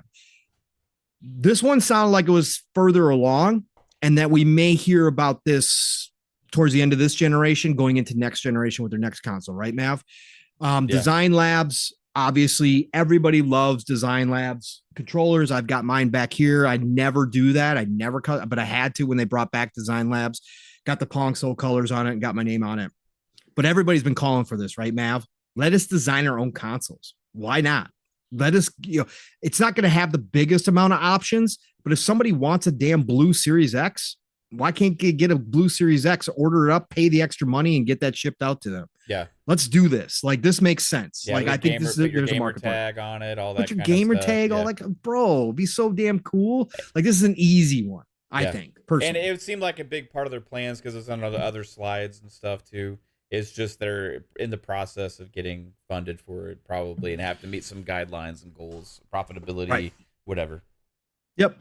Agreed. Xbox PC accessories. So I think specifically they showed off a mouse and keyboard. Kind of in line with this, Mav, is we got information too out of this, that they were this is something that we speculated about. Yeah. Not that we were going way out on a limb, but there was a bunch of people telling us it was never going to happen. We speculated about this, but now we got word that they were closer than not, and it probably still going to happen at some point, that console players are going to be able to play PC Game Pass games through the cloud. They were going to make that accessible, right? So it only makes sense at that point to have Xbox branded mouse and keyboard for your console, for those people that do want to play those PC games through the cloud, right? So I thought that was a pretty big deal. They did show a picture of a couple mock-ups that they did have of them, in line with what we thought, right, Mav? Yeah. Yep. Accessibility portfolio. Do you have any more information on this one? Accessibility portfolio, I think it's just more of like making more products with accessibility features.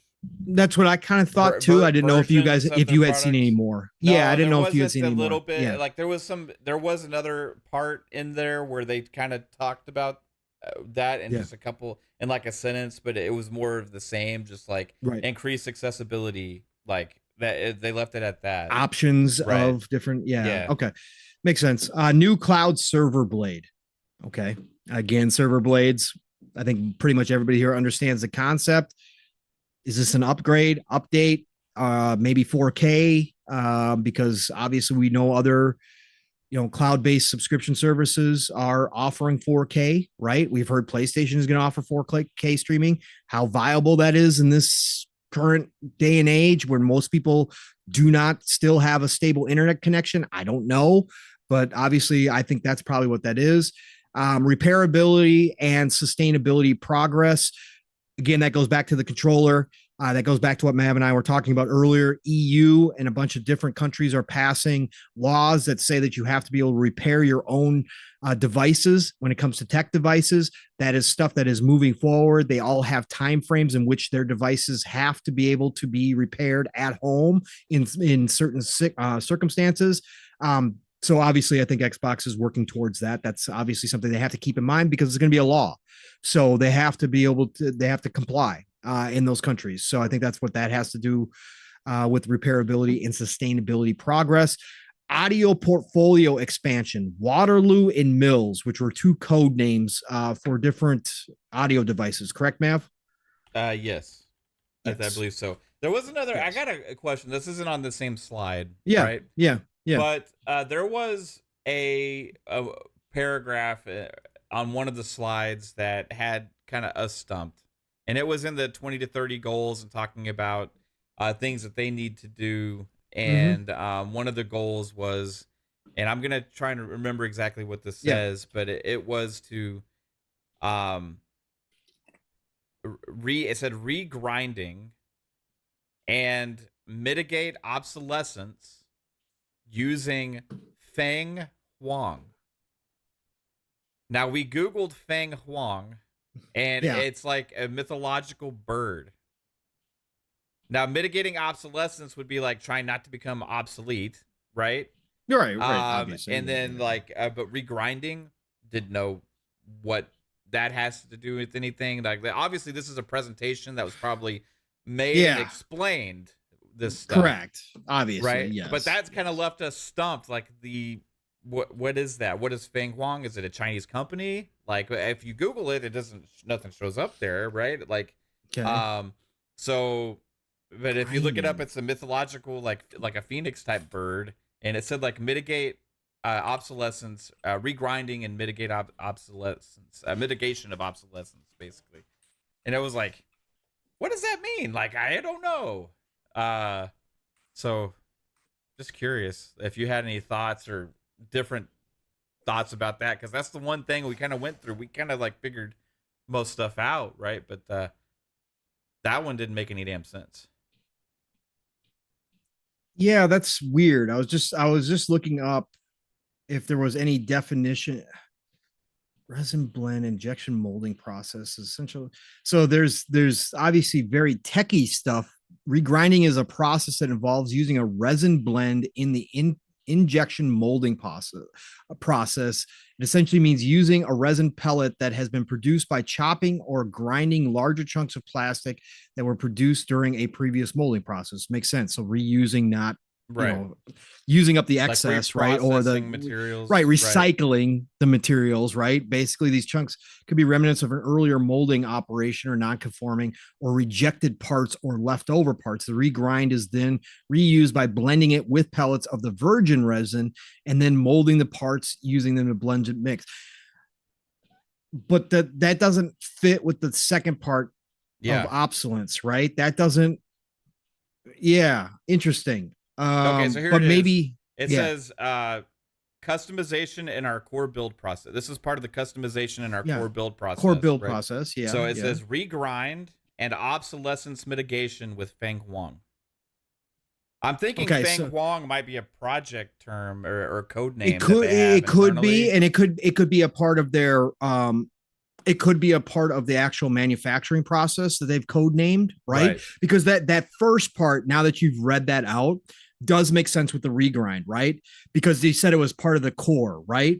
So like that new controller is considered a core controller. So if what they're saying is that they're going to, and this goes along with their whole, Microsoft and Xbox are very big on the green, stuff. So they just won an award for their efforts in the green technology. So maybe they are talking about that specific manufacturing process with their components going forward, where they're going to regrind, which is what it said. So using unusable pieces, chopping them up like plastic wise, and then using the virgin pellets, as they called them, to then use that and mold a new controller or a new console or whatever the case may be. Maybe that is just a complete manufacturing side of things, Mav. That'd be my best guess. Yeah. how you read it, right? Right. And So anyway, it was just interesting. Reusing what you have, right? Reusing the old stuff and I think making that it new. may have to be maybe tie in with all the like I said, the customization options, so maybe like Design Lab and stuff like that, right? Correct. Just using everything you've got and not, maybe that's the case. So, interesting. I did not hear that part. So that was interesting that you brought that up. All right. Final part of the pyramid, funded. This is the stuff that we now know has been funded. And some of this is not shocking, whatever the case may be. First one, Keystone, Cloud, the Cloud console, little guy that Phil had on his shelf, right? That we found out was a working model, right? So we know that they have it.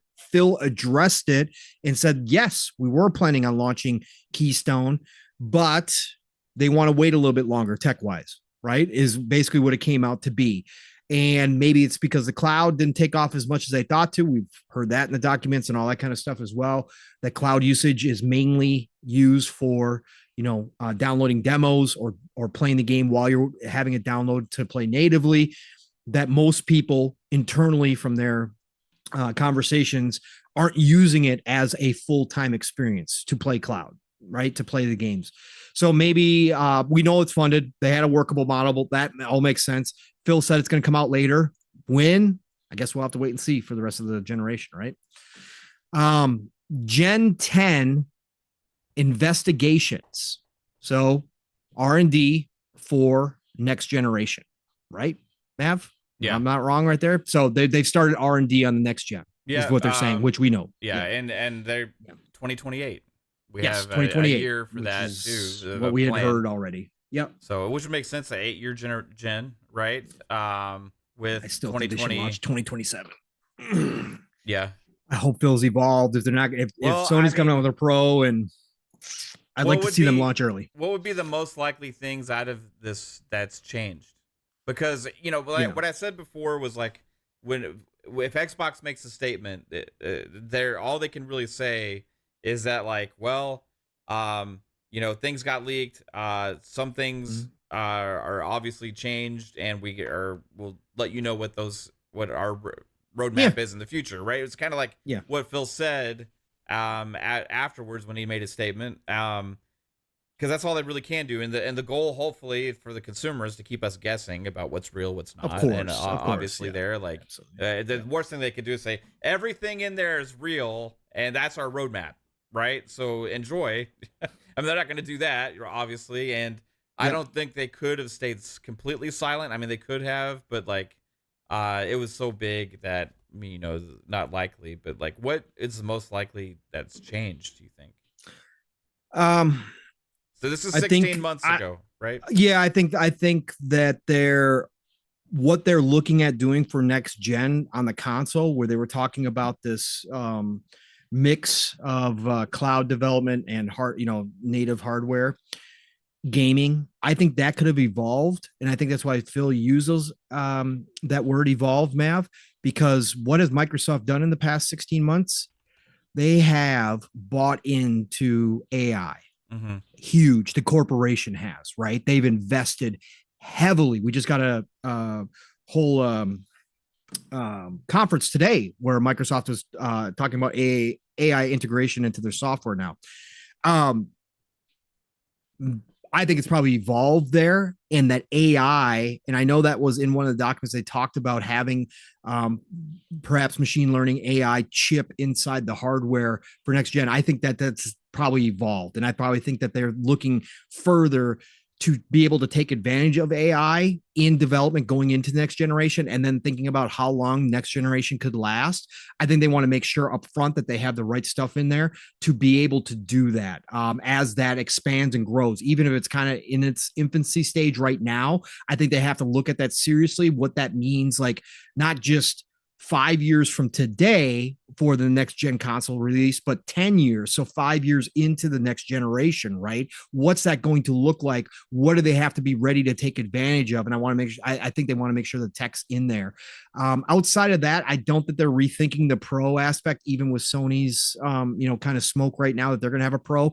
I don't think you can't flip a switch like that on R&D. So I think they're just going to move forward with this refresh. But I think that probably the biggest thing is what they see next generation looking like and what their console has to be to position themselves to take advantage of that going into those years. So I think that's where they're at. Yeah. It's gonna be interesting. Yeah. Jasper came through. He said, Feng Huang Plastic Industry is a recycling company in China used by some large brands like Coca-Cola. Hey, look at this. So you read it and we broke it down, Mav, right? And kind of figured out exactly what it meant. Yeah. We were right. Good stuff. Good stuff. Thanks, Jasper. Appreciate that. Yeah, it's all about going green stuff, like the chat was saying. Yeah. Yeah. Damn good 75. Shout out to you for dropping in here in the chat. He brought up a conversation. I didn't mean to jump in here, man, with this. We're talking about the pyramid here, but real quick, I just want to get your thoughts on this too, because I have some thoughts about this because I saw people bringing this up. He said, they said, I think Microsoft uploaded those documents fully knowing it might leak, and Sony are probably thinking is a bluff for pricing and release dates, etc. I'll give you my thoughts, and I want your thoughts, Mav. This whole concept that we're playing, 5D chess here, that Microsoft purposely uploaded these documents, I'm going to have to bet against that. As much as a conspiracy guy as I am, and I always think that there's a possibility of everything being true, I would bet against that here. This court case is too important. This is the official courts. You don't mess with the courts, especially when you're still going through something as big as ABK, and then use those courts to bluff your competition. Yeah. And if it was just a roadmap thing, I don't think so. Things were changed and they didn't mind letting something out that was not going to be like the real actual path, like there wouldn't be all the emails and other stuff that's leaked as well. The Nintendo emails would never have come out. The Game Pass considerations about how much money you have to pay for games for Game Pass. Yeah, that stuff would have never come out. Like that's the damaging things, right? So it's like and they wouldn't want to have their partners and see that kind of stuff also, right? So there's no way. I mean, I love the theories. Don't get me wrong, I'm a conspiracy guy, so we're fun speculation here, so we like to go down those rabbit holes, so don't get me wrong. Damn good. I saw that out there. I'm just saying this specifically right here right now with this case. I think this was a big oopsie. That doesn't mean they haven't done things like before, like do leaks on purpose, right? Just nothing like this, like this. No, exactly. All right, so where were we? We're at Gen 10 investigations, mid-gen consoles, codename Elwood and Brooklyn. Of course, that's the refresh Series X and Series S that Mav and I both just talked about that we now saw. Wireless headset 1.5 COS, codename Park View. So we're getting potentially a new wireless headset. Love the ones I got. I got the ones that they dropped. I use them all the time. Absolutely love them. Really good quality for the price point on them. The sound is damn good for that price point. I love them. I can't wait to see what they do next and how they upgrade them. Maybe these are a little bit more premium, like an elite headset. I thought about that from the beginning. I talked about it in a couple of shows that maybe they do come out with an elite version of the headset with all the bells and whistles and premium quality. Wouldn't mind seeing them doing that. So love what they did with the first ones. So that's cool to see. Core controller, Sabile, whatever you want to call it, however it's pronounced, codename Sabile. We just talked about it. That's been fully funded, of course. SW Security, QCOM Dawn module, codename Musati, something like that. Okay, security stuff, infrastructure. Xbox Design Lab and special edition, limited edition for mid-gen controller, codename Egrain. No shocking there. They're going to continue with special edition and limited edition controllers. The Starfield one, obviously just launched along with the special edition headset. That Starfield one is the highest quality Xbox controller I've ever felt outside of an Elite. It's a base controller, but it feels like it was made differently, right, Mav? Yeah, for sure. It's got an extra premium feel to it and stuff like that. Yep. Even compared to my Design Lab console one that I made, it feels totally different. Yeah. It's a different quality. It's the best feeling controller I've held in a long time, for sure. Yep, agree. All right, so that's the pyramid, folks. All right, Mav. We have another super chat real quick. Alvin, go. With another $5. Alvin says, after seeing the leak, Sony is sending Terry Tate office linebacker to Jim Ryan's office to get their roadmap shaped up. Good stuff, man. If you're Sony though, looking at it and it's like, well, you already have a good idea. Think so? Yeah. They all do. They all have good ideas. They all share partners within the manufacturing sector. Things get tossed around. I mean, again, this is there's a little cyberpunk to corporate warfare, right? So there's always somebody telling somebody or buying information. Hey, come on, man, it happens. These guys all know roughly where they're at and what's coming up. I don't think anybody is caught completely 100% off guard these days. The only thing that still catches companies off guard is price points, right? We've seen that time and time again through the generations when Sony overpriced, the PS3 and Xbox was all sitting around watching it and they all cheered because they saw that price point and they knew that they were killing it. That's the only stuff that still surprises, but actually they all have good ideas of what's coming down the pipeline for the competition, I think. So, let's talk about the games, Mav. Let's get into good stuff. Let's get into real good stuff here, Mav, because we got the ZeniMax roadmap prior to acquisition, which again has changed, obviously got blown up due to all types of things, acquisition, and obviously the pandemic, but is still very valuable. We saw things in this roadmap that weren't surprising that we kind of knew about, but then we saw other things confirmed and then some new code names in there as well. Right, Mav? Yep. Very cool. The biggest ones, let's start here, Mav, because two big ones that we got out of this were prior to acquisition, Bethesda was working on an Oblivion remake and a Fallout 3 remake. Yes. Now, remaster, remake, they weren't sure which way they're going. And I think that's why these were delayed, because I believe after the acquisition, and this is just totally my pure speculation, Mav, talk to me after I get done here, but this is my pure speculation. After the acquisition, Microsoft showed up, said, what do you got? They showed them Oblivion. They showed them Fallout 3. And they said, but we're undecided if these are just going to be remasters or if we're actually going to remake them. And Phil and Microsoft said, make them the best damn possible games you can make them. If that means a full from the ground up remake, go ahead and do that. We have heard smoke that Oblivion was already using parts of Unreal Engine 5 in that kind of remaster remake situation. I think that they're just going to do ground up work, and that's why we haven't heard about them and haven't seen them yet. We've just heard the smoke, but I think a year, 2 years from now, we might get one or both of these, Matt. What do you think? Yeah, I think their remaster term is also misused a lot internally when people are discussing projects. We've seen even Ubisoft kind of misuse the remake term as well. So it's industry wide, I wouldn't put too much stock into the fact that those said remaster on it. We'll have to wait and see what they actually do.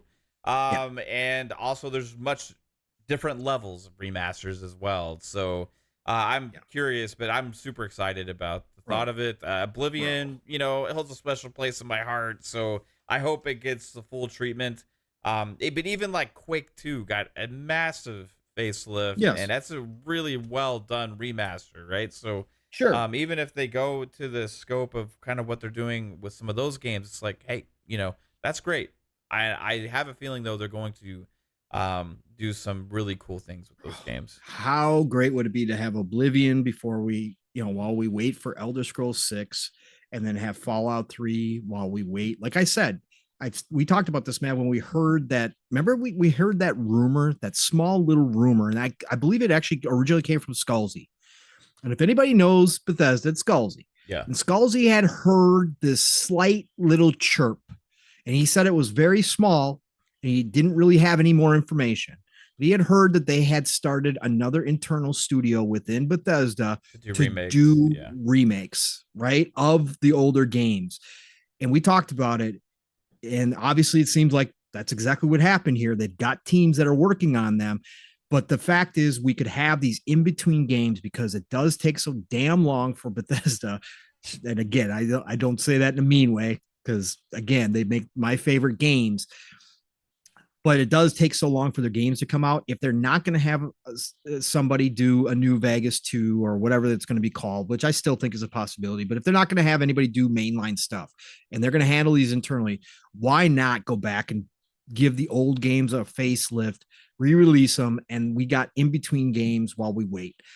My God, Oblivion for sure. You know, man, I'm on the same level as you are with Oblivion. So holy shit, this is good stuff right here. Yeah. Oblivion and then Fallout 3. Oh my God, man. We would be in heaven if they come out with these. And I think they are. And there's even more exciting things here too. Like it's just like, I noticed something, Pong, and I want your take on this. I know we're going to get into more games, but with the timeline. Okay. Now we were talking about this earlier about everything got pushed back. It seemed like when the timeline between a year to 2 years, depending on the game. I think Starfield is like around 18 months roughly. Redfall is about a year or so that behind schedule. So based on when they released and the projections about from whenever that chart was made, right? And that chart was made as a proposal to acquire Bethesda ZeniMax, right? So that would have been before January of 2020. Right, because they start with fiscal year and 2020, end of fiscal year 2020, right? So, which would be technically June or June, June or July, depending on depending on I don't know how ZeniMax did there, depending on whose fiscal year it is, right? Because that was another question we didn't know is like, are they using Bethesda's fiscal year or are they converting it to their own fiscal year for the proposal to their own investors, right? Correct. So don't know if it's Microsoft's fiscal year, then that would be July 1st to June 30th, right? Correct. So, but I did notice something that was planned. Now, regardless if everything got pushed back a year or two, like the time between games was interesting for me, right? Yes. Because they had planned for Elder Scrolls 6 to be 3 years after Starfield. Correct. Which would mean that if the plans were on track, that would mean to anticipate, which was said also internally during one of the cases, 2026 for Elder Scrolls 6. But that would have been underneath the old guidelines too, as far as quality control goes, right? Right. Under ZeniMax, which is different than what we saw with Starfield. Still, correct. It was still just a projection. But I would think that would have come from Bethesda about what their plans were, how long they anticipated it would take them to get Elder Scrolls 6 out after Starfield's release. Correct. And maybe quality control would be an extra year as well. Extra year, right? So again, that puts us at, like I've said, that's why I want them to launch in 2027 next gen, because I believe they could have Elder Scrolls 6 for launch. Yeah. Which would be insane. Which would blow people. Again, you couldn't dominate better, but that was interesting, Matt, that they had that kind of time frame on it. So let's talk about this too. Looking at this roadmap, Mav, there's a bunch of stuff that we already know. Doom Eternal and DLC fiscal year 2020, Elder Scrolls Online Greymoor, which happened, Fallout Wastelanders. Deathloop was scheduled for fiscal year 2020, the end of. We know how that went, obviously. Starfield was scheduled for fiscal year 2021, end of, which we know what happened there. Elder Scrolls Online expansion, we got that now. Redfall, of course. Doom Eternal, more DLC, which they're already done with all their DLC. Ghostwire Tokyo, we saw that. Fallout Worlds, Fallout 76. Okay. Project Hibiki. Now, do we think that this Project Hibiki... Probably Hi-Fi Rush. Hi-Fi Rush. That's where I thought so too. I thought Project Hibiki definitely fit in the time frame wise, the lineup that they have. That makes sense that was Hi-Fi Rush. Yep. So that one's already done and over with. Then Mav, fiscal year 2022 end of, they were planning on having the Indiana Jones game out. Yeah. Maybe next year's holiday game. Maybe. I mean, again, in the Esquire or the GQ interview, Todd threw out that they were halfway done with Indiana Jones.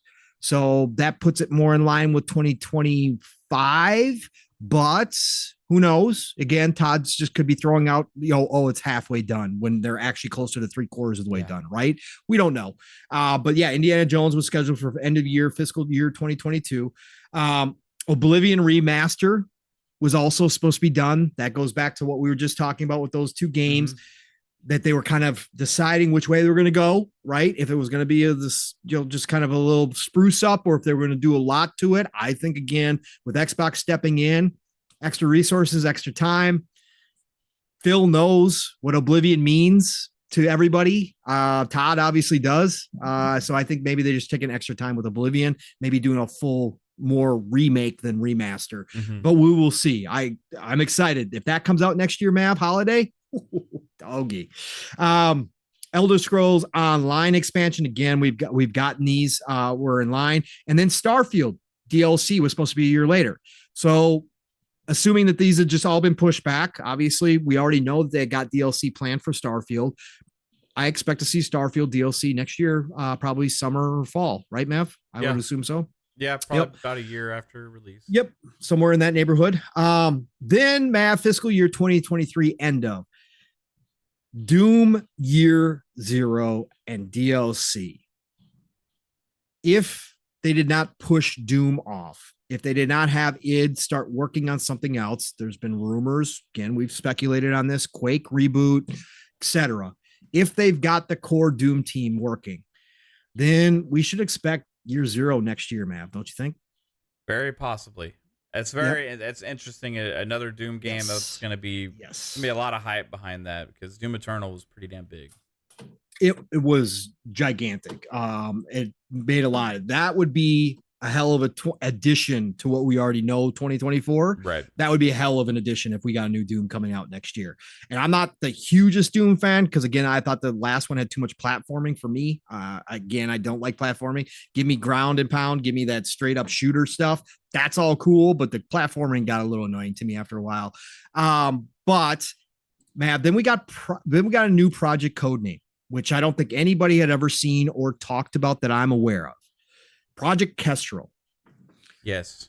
Now I did a little deep dive on this name when I saw this, because I was looking through all the stuff that was leaking. I was at work. I was getting stuff kind of here and there. And then I went back and looked at the ZeniMax roadmap, because of course I want to know. I want to see this stuff. And I saw this Project Kestrel. So I looked up what a kestrel means. The term kestrel, from French derivative, is the common name to several species of predatory birds from the falcon genus Falco. Okay, so basically it's another word for a falcon. Well, my mind instantly tipped off, and I said, okay. And again, this is pure speculation, folks. This is just me just reading the tea leaves, as Fuzzy likes to say. If you guys got any good ideas what this else could be, let us know. Falcon. I instantly went to rockets. And of course, SpaceX, which was a major influence on Starfield. Todd went and met, obviously, with Elon at SpaceX. They actually did an interview at E3 2019 on stage together. He's got a signed model Falcon rocket in his office. Instantly, I went to this. Falcon 9 is a partially reusable medium lift launch vehicle that can carry cargo and crew into Earth orbit, designed, manufactured, and launched by American aerospace company SpaceX. I think there's possible. And again, this was for originally, going further, because I looked into it after your stuff, right? Yeah. I looked into it. There's actually a rocket engine from SpaceX called the Kestrel. Okay, thank you, Matt. Thank you. Beautiful. It's no longer used, but it was. Right, but it was. And remember, folks, on this roadmap, Starfield was fiscal year 2021. This is fiscal year 2023. 2 years. Project Kestrel. We know ZeniMax Online Studios have been working on something, multiple projects. We'll get to that in a minute too, because we got another thing in here. Could this be the Starfield MMO? I think it could, Mav. Yeah. I think it could. 2 years. We talked about the Skullsy. We speculated on whether we see it a year afterwards. Because again, we have ESO, right? They've done this with all their major franchises. We figured if Starfield hit, and no matter what anybody wants to say, it hit, that they would do an MMO version. We got Fallout 76. We've got ESO. Of course, you're going to do a Starfield online. What is everybody saying? Oh my God, how great would this be if we all could play together in Starfield? Oh my God, can you imagine the stuff we could do? Fleets of ships, some people bounty hunting, some people being the law, like Mr. Boomstick, some of us being pirates, this guy, all that kind of stuff. A Starfield MMO, 2 years, according to the roadmap. So that would put us now at 2025, Project Kestrel. Yes, Mav, you in? Oh, yeah. Hell yeah. I mean, get on pirate crew and Starfield universe. I'm freaking all in on that, baby. I will say it's dangerous to make that game because I don't know like how I can even play anything else after we get this game and potentially that. It's like, oh my God, if it happens. Right. Yep. Nope. I thought that one lined up perfectly with everything that we had talked about. Then another Elder Scrolls Online expansion, which we all know it's a yearly thing now. They've laid out the roadmap, hugely successful. Elder Scrolls Online is going to continue to live. And then this one, Mav, Project Platinum. Project Platinum. Any ideas? No freaking clue. This could be Roundhouse's game. It could be this one could be ZeniMax Online's game. Could be anything, really. Yeah. I mean, who knows? Who knows? But Project Platinum was scheduled for fiscal year 2023.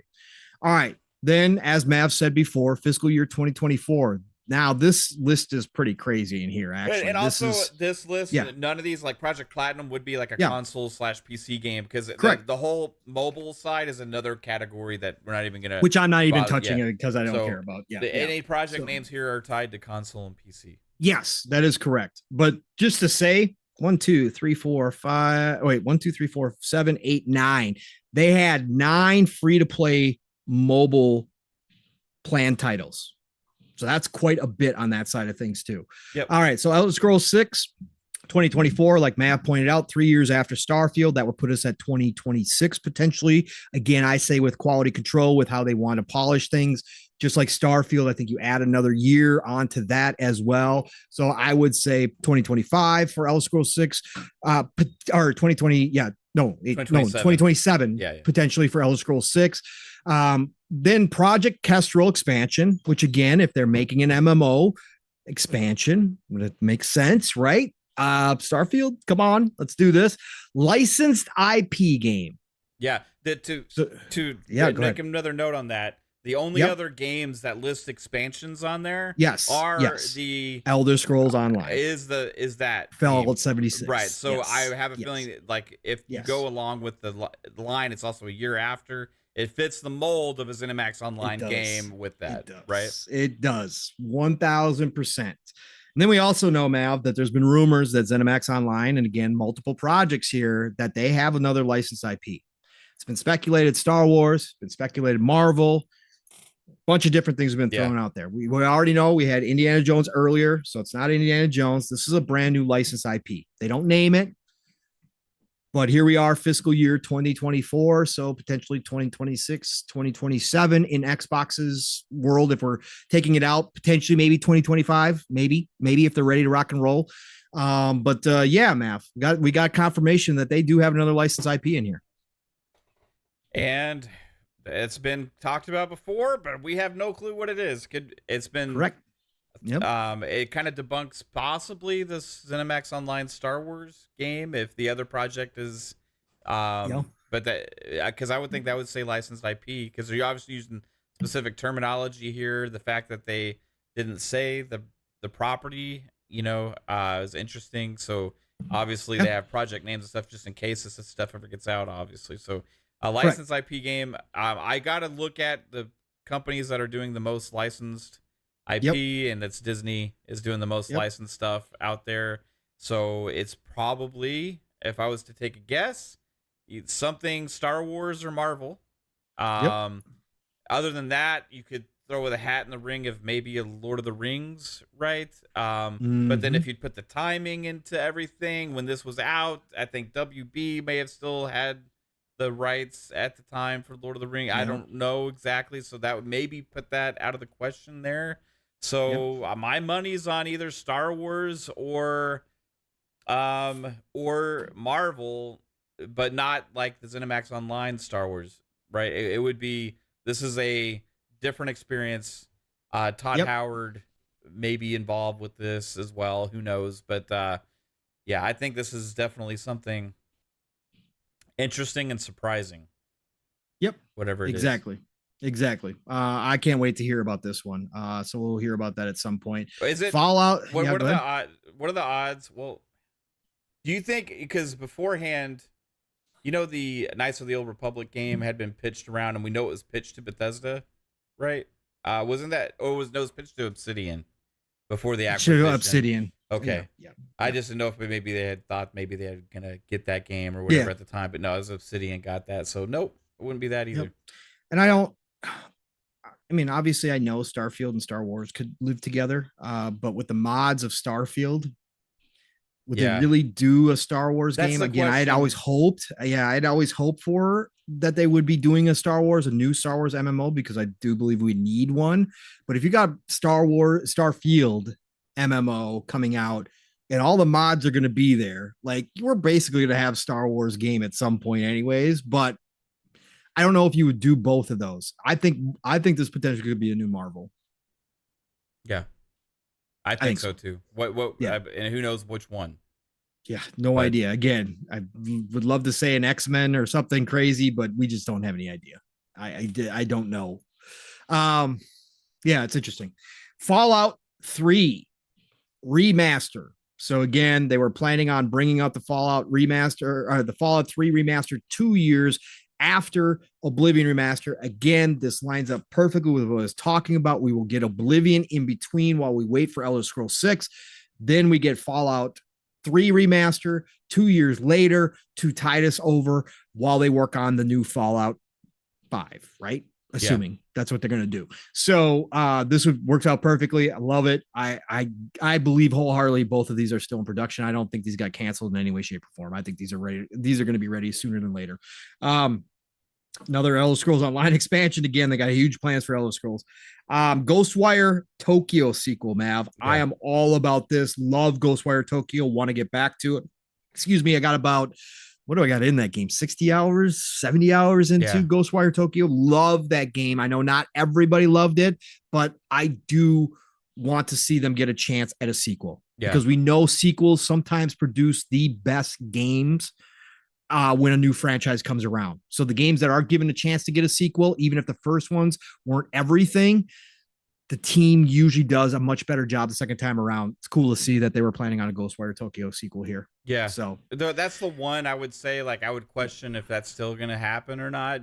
But yes. And I don't know, like, if the game met sales goals, expectations, or any of that kind of stuff. And that would lead a lot to maybe determine if you do a sequel or not. But, it was early on. They had planned it as a sequel, obviously. Yes, obviously. So they wanted to turn it into a new franchise. Yeah. Tango, I think, has got so much support from Phil and Microsoft and Xbox that I think that they do get a chance to do it if they want to. Yeah. And I do.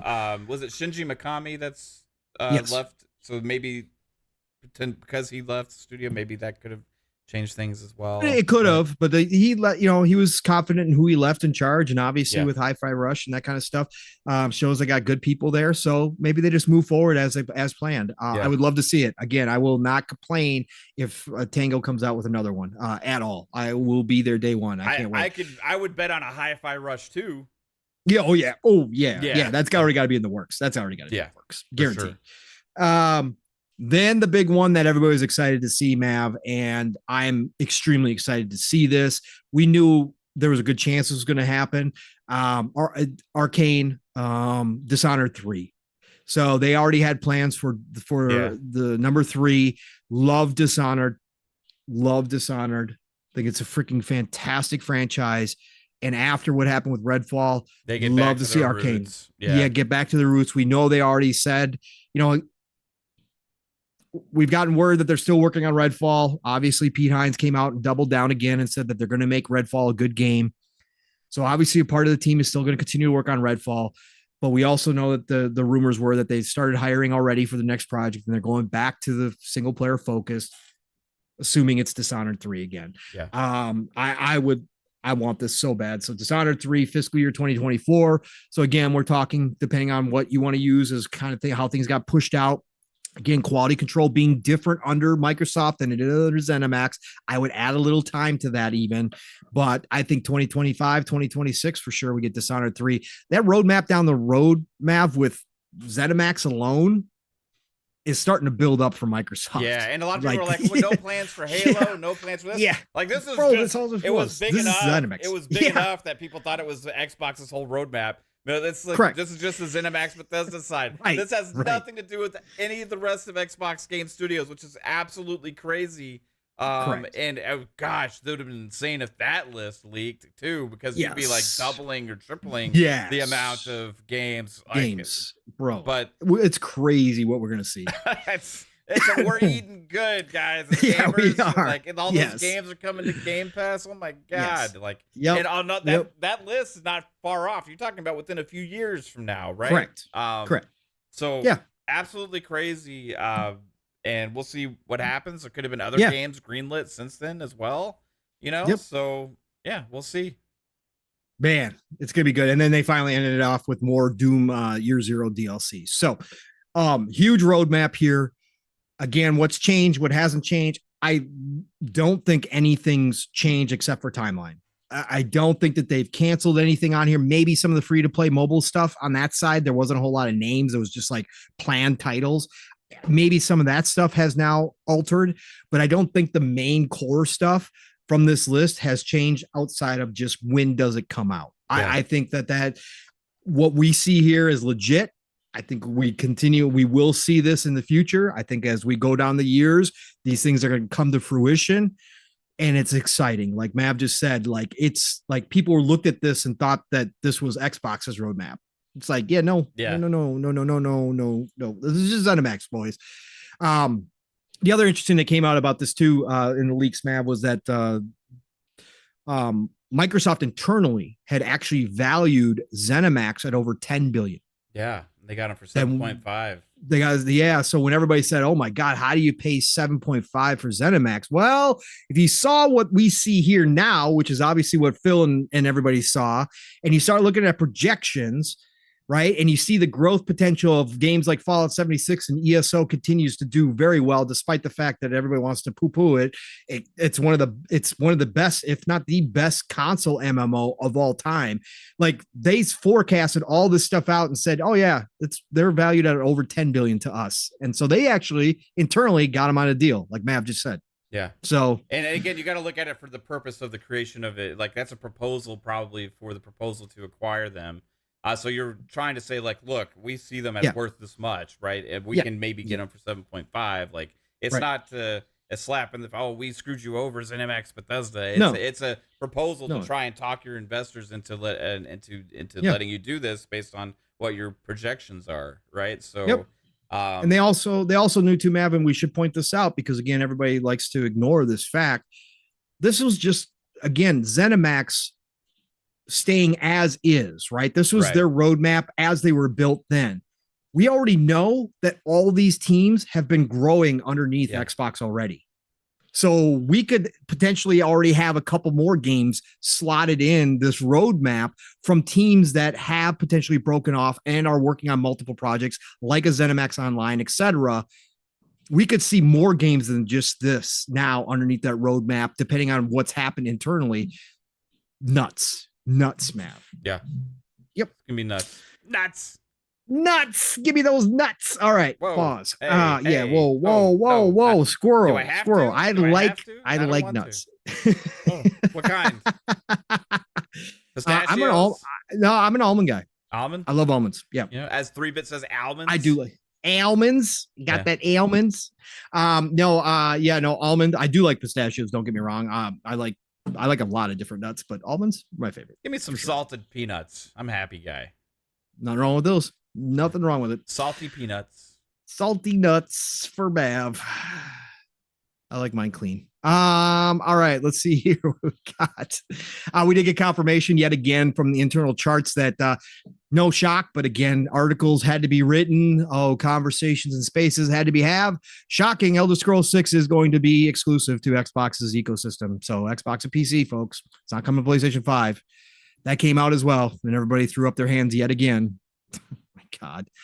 I don't know how many more times we have to go through this stuff, Mav. I just don't. I don't understand.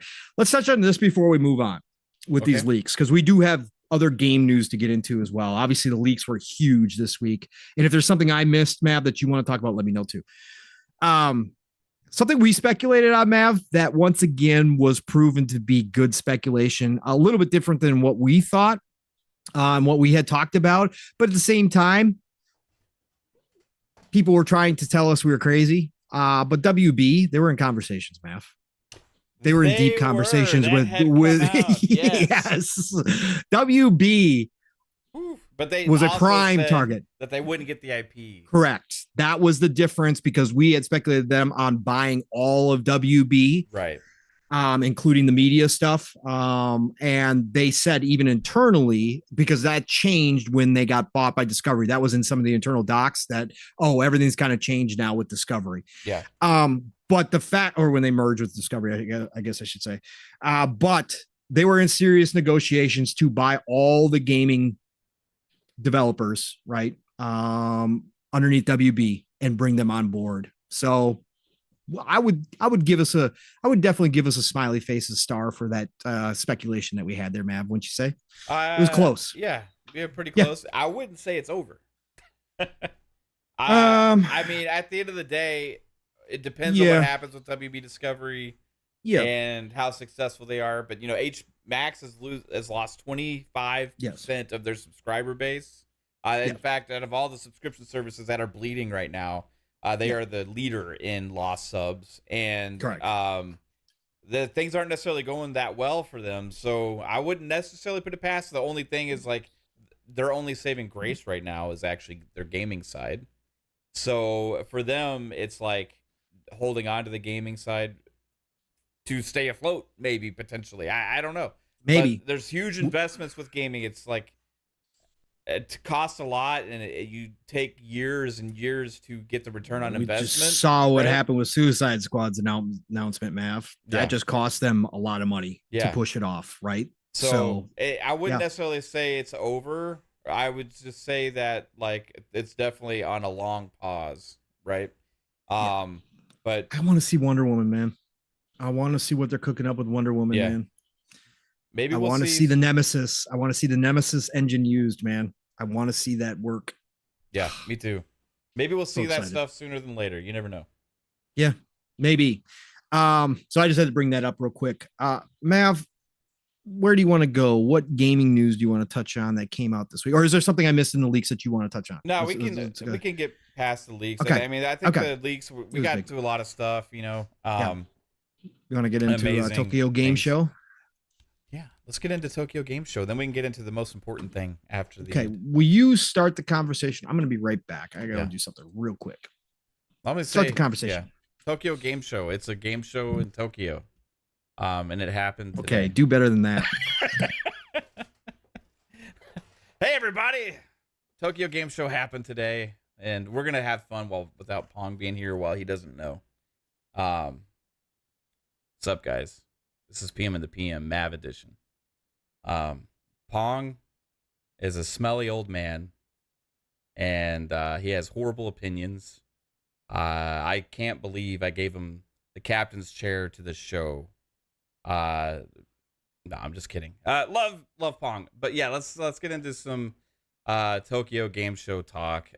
Tokyo Game Show for me, it was very interesting. They had lots of smaller games, I would say. There was lots of things that weren't necessarily too exciting, but they did have some cool shit there. You have Octopath Traveler 2, which is still a year away or so, it seems. They said next winter. So for me, that was cool, but also a little bit of a disappointment. You didn't have any massive big game announcements. I gotta kind of say, like, overall, the Tokyo Game Show didn't really have anything that was like wow factor, right? But they had some cool things. They had like some Game Pass stuff. You know, they have like a Dragon Ishin is coming to Game Pass, and they talked about the other one that's coming day one as well to Game Pass. So those are cool. But other than that, it's kind of like, not a lot to talk about. And I wish Pong didn't leave right when he's talking about Tokyo Game Show, because honestly, it was just the Tokyo Game Show, and there wasn't a whole lot to talk about the damn Tokyo Game Show. So we're just going to talk about how much of a smelly old man Pong Soul is, and that he left me abandoned on the show right now to talk about something that is very non-interesting, because it's the damn Tokyo Game Show, and they didn't really have any damn shit at the Tokyo Game Show. So that's what we're doing. Maybe I'll just sit here and eat animal crackers until Pong gets back. Where's my animal crackers? No, they're too far away. Are we having fun, guys? What are you doing? Are you looking for animal crackers? Did somebody in the chat ask you about animal crackers? I saw somebody say animals. So. Oh, okay. All right. Don't listen back to that segment. Okay. Yeah, I won't. That's fine. I don't care what you say. I don't know what to say about the Tokyo Game Show. Why do you not know what to say about the Tokyo Game Show? Because it was kind of like just, they didn't really do anything. Like, it was okay, you know, like. Okay. All right. Well, let me bring some excitement to this, folks. In fact, the Tokyo Game Show did have quite a few good announcements. Now, again, if the games aren't for you, that's okay. I mean, I understand. They were cool. I mean, it's just like there was no like surprises. You know what I mean? It's like, bro, Octopath Traveler 2 is coming to Xbox next fucking winter. When you want them this year? Well, it's a year. When you want them, when you want them spring, I don't care. Out on Switch. Who cares? It's been out for a while. You're gonna tell me, yeah, next in like 14 months, you're gonna get to play this game that's already out somewhere else. Cool. Who are you? Thank you. Who are you? You should. Who are you? I played Ghostwire Tokyo. I played Ghostwire Tokyo after it was already on PS5 for over a year. I played Deathloop, even though it was out on PS5 for over a year. I still get excited about them. What the hell are you talking about? All right. Oh, early 2024? Because he said, when he said winter 2024, I was thinking December of 2024. But maybe he's thinking of January, says it February. Does say coming early 2024. Okay, well, the guy said winter 2024, and he confused me. If it's early 2024, I'm happier, okay? He said winter. So I was thinking, like, Christmas. Like Christmas time. I was thinking we're gonna have to wait over a year. I'm like, thanks for this announcement that just makes me more upset. But is it coming to Game Pass or just to Xbox? It's coming to Xbox. So it's not even Game Pass? No. Okay. Well, no. Cool. Whatever. Not as of yet. Not as of yet. Right. Not as of yet. Listen. For those of you who likes the Eastern flavor games, all right, Mav can check out. We got a new game from Legends. Swery and Suda51 are combining to make a 2D action game called Hotel Barcelona, where you take on mass murderers from the United States. These two are some of the craziest minds in the industry. I'm a huge Suda fan. Now, Swery, that's again, Deadly Premonitions is one of his big games. I played a little bit of it. Again, talk about odd. It's odd. But these two combined together to make this 2D side scroller. So I'm cool with it. Hotel Barcelona looks damn cool. Octopath Traveler 2, we just talked about it. Forza got a new track announced here, one of their made up tracks, which not everybody's down with, but it looks beautiful. Set in Japan. That's why they talked about it here at TGS. Looks gorgeous. What is the name of that track? Of course, they're not going to put the name of it in the article. Hakone course coming, and it looks absolutely drop dead gorgeous. Loved what I saw there. Fallout 76 is getting the Atlantic City update. So all you Fallout 76 fans, we're finally getting Atlantic City. That's coming out December 5th. So this year looks freaking amazing. If I didn't have a billion other games to play, I'd be playing Fallout 76 because I have gone back to it and it actually plays really well now. Elder Scrolls Online is coming to Japan. That's a huge moment. ESO has not been localized in Japan. They are doing that. That means ESO is doing as well as we were just talking about and more. The fact that they're going out of their way to localize this is Xbox's push. This is a big moment. The East do like MMOs. The East do support a whole lot of MMOs. Now, whether or not they support a Western one, we'll find out. But this is a big moment. A lot of people I saw were excited on Twitter X posting about this, that they get to try ESO finally. So that was a big moment. Phoenix Wright. This game is crazy good. If you are into narrative whodunits and you like doing that narrative style, find the evidence, go through the whole process of listening to the trial and figuring out who's lying, who's not lying, right? If you're into those types of games, Phoenix Wright's a big deal. Phoenix Wright has been out on Xbox, right? The original trilogy. I actually bought it on sale last year. You're eating animal crackers while I'm talking about this. This is great. Phoenix Wright Ace Attorney trilogy is coming to Game Pass. So that will be out next week. PC Game Pass, Xbox Game Pass, September 26th. If you've never played Phoenix Wright before, but you've seen a lot of people talk about it, it's got a cult following. It was an Eastern only game for a long time, came to the West and it blew up. So it's got a whole cult following.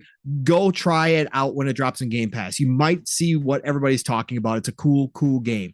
Then we got Althea, The Wrath of Afiri, fantasy adventure coming obviously to Xbox. It was during the Xbox showcase. It's developed by two brothers set in a mysterious and dangerous ruined temple inspired by Japanese works and stars Lily and her mysterious monk girlfriend, Sadie.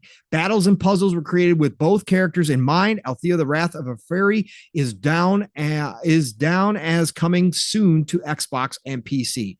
Then we got the update as we did during the Nintendo Direct for Ioun Chronicles. Big game. Shout out to C Unit. Chris Jones. That looked really good. Again. Bro, it looks better and better and better. Once again, confirming, which we already knew, coming to Game Pass. We got the release date during the Direct, the Nintendo Direct, but they announced it here, showed it off on stage, April 24th, 2024, Ioun Chronicles 100 Heroes, the spiritual successor to the one and only Suikoden, which is one of the best greatest RPG franchises ever. So that it looked really great. Looked gorgeous. As Mav just said, Capcom's Exoprimal is getting an update. That's right. For all you Exoprimal fans, again, we had a great time playing it. It's just unfortunate it came out around the same time as Diablos and Starfields and all this other stuff. Exoprimal is a fun time though. So they're getting an update. And then Infinity Strash Dragon Quest, The Adventure of Dai gets a new trailer. So this is an under the radar Dragon Quest game coming out right now.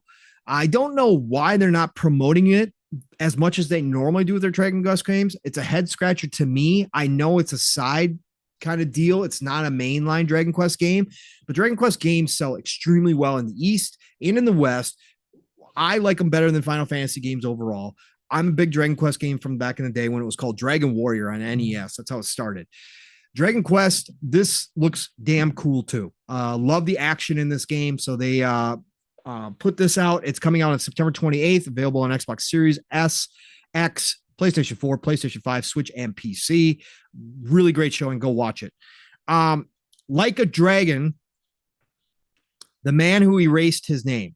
Like a Dragon Gaiden, the man who erased his name. I hate this naming that they've done for Yakuza. Yeah. I will continue to speak out on it. This was the worst mistake they could have ever made, I think, in my unprofessional personal opinion. Okay, as somebody who knows nothing about how they go through this marketing and how they do these name decisions on why they decided to go away from Yakuza. They claim it's to better represent in the West. This naming convention is confusing as all hell because they've got multiple games coming out and it just doesn't make any sense. Anyways, but that one's coming day one to Game Pass, right? That's what I was just about to say. Great news. This is a brand new Like a Dragon game coming to Game Pass. This is the one where they have the arcades in it, and they're going to have the full version of Daytona USA 2 in it that we never got in the West. Right. That's already exciting enough, but it's coming to Game Pass, day and date, coming November 9th this year. Big get for Game Pass. Oh yeah, Mav, once again, that little deal that Sega and Xbox inked that didn't mean anything. Yeah. It meant something. I thought we may get Unicorn Overdose at this thing, but promoted by, like, marketed by Xbox as well, right? Yes.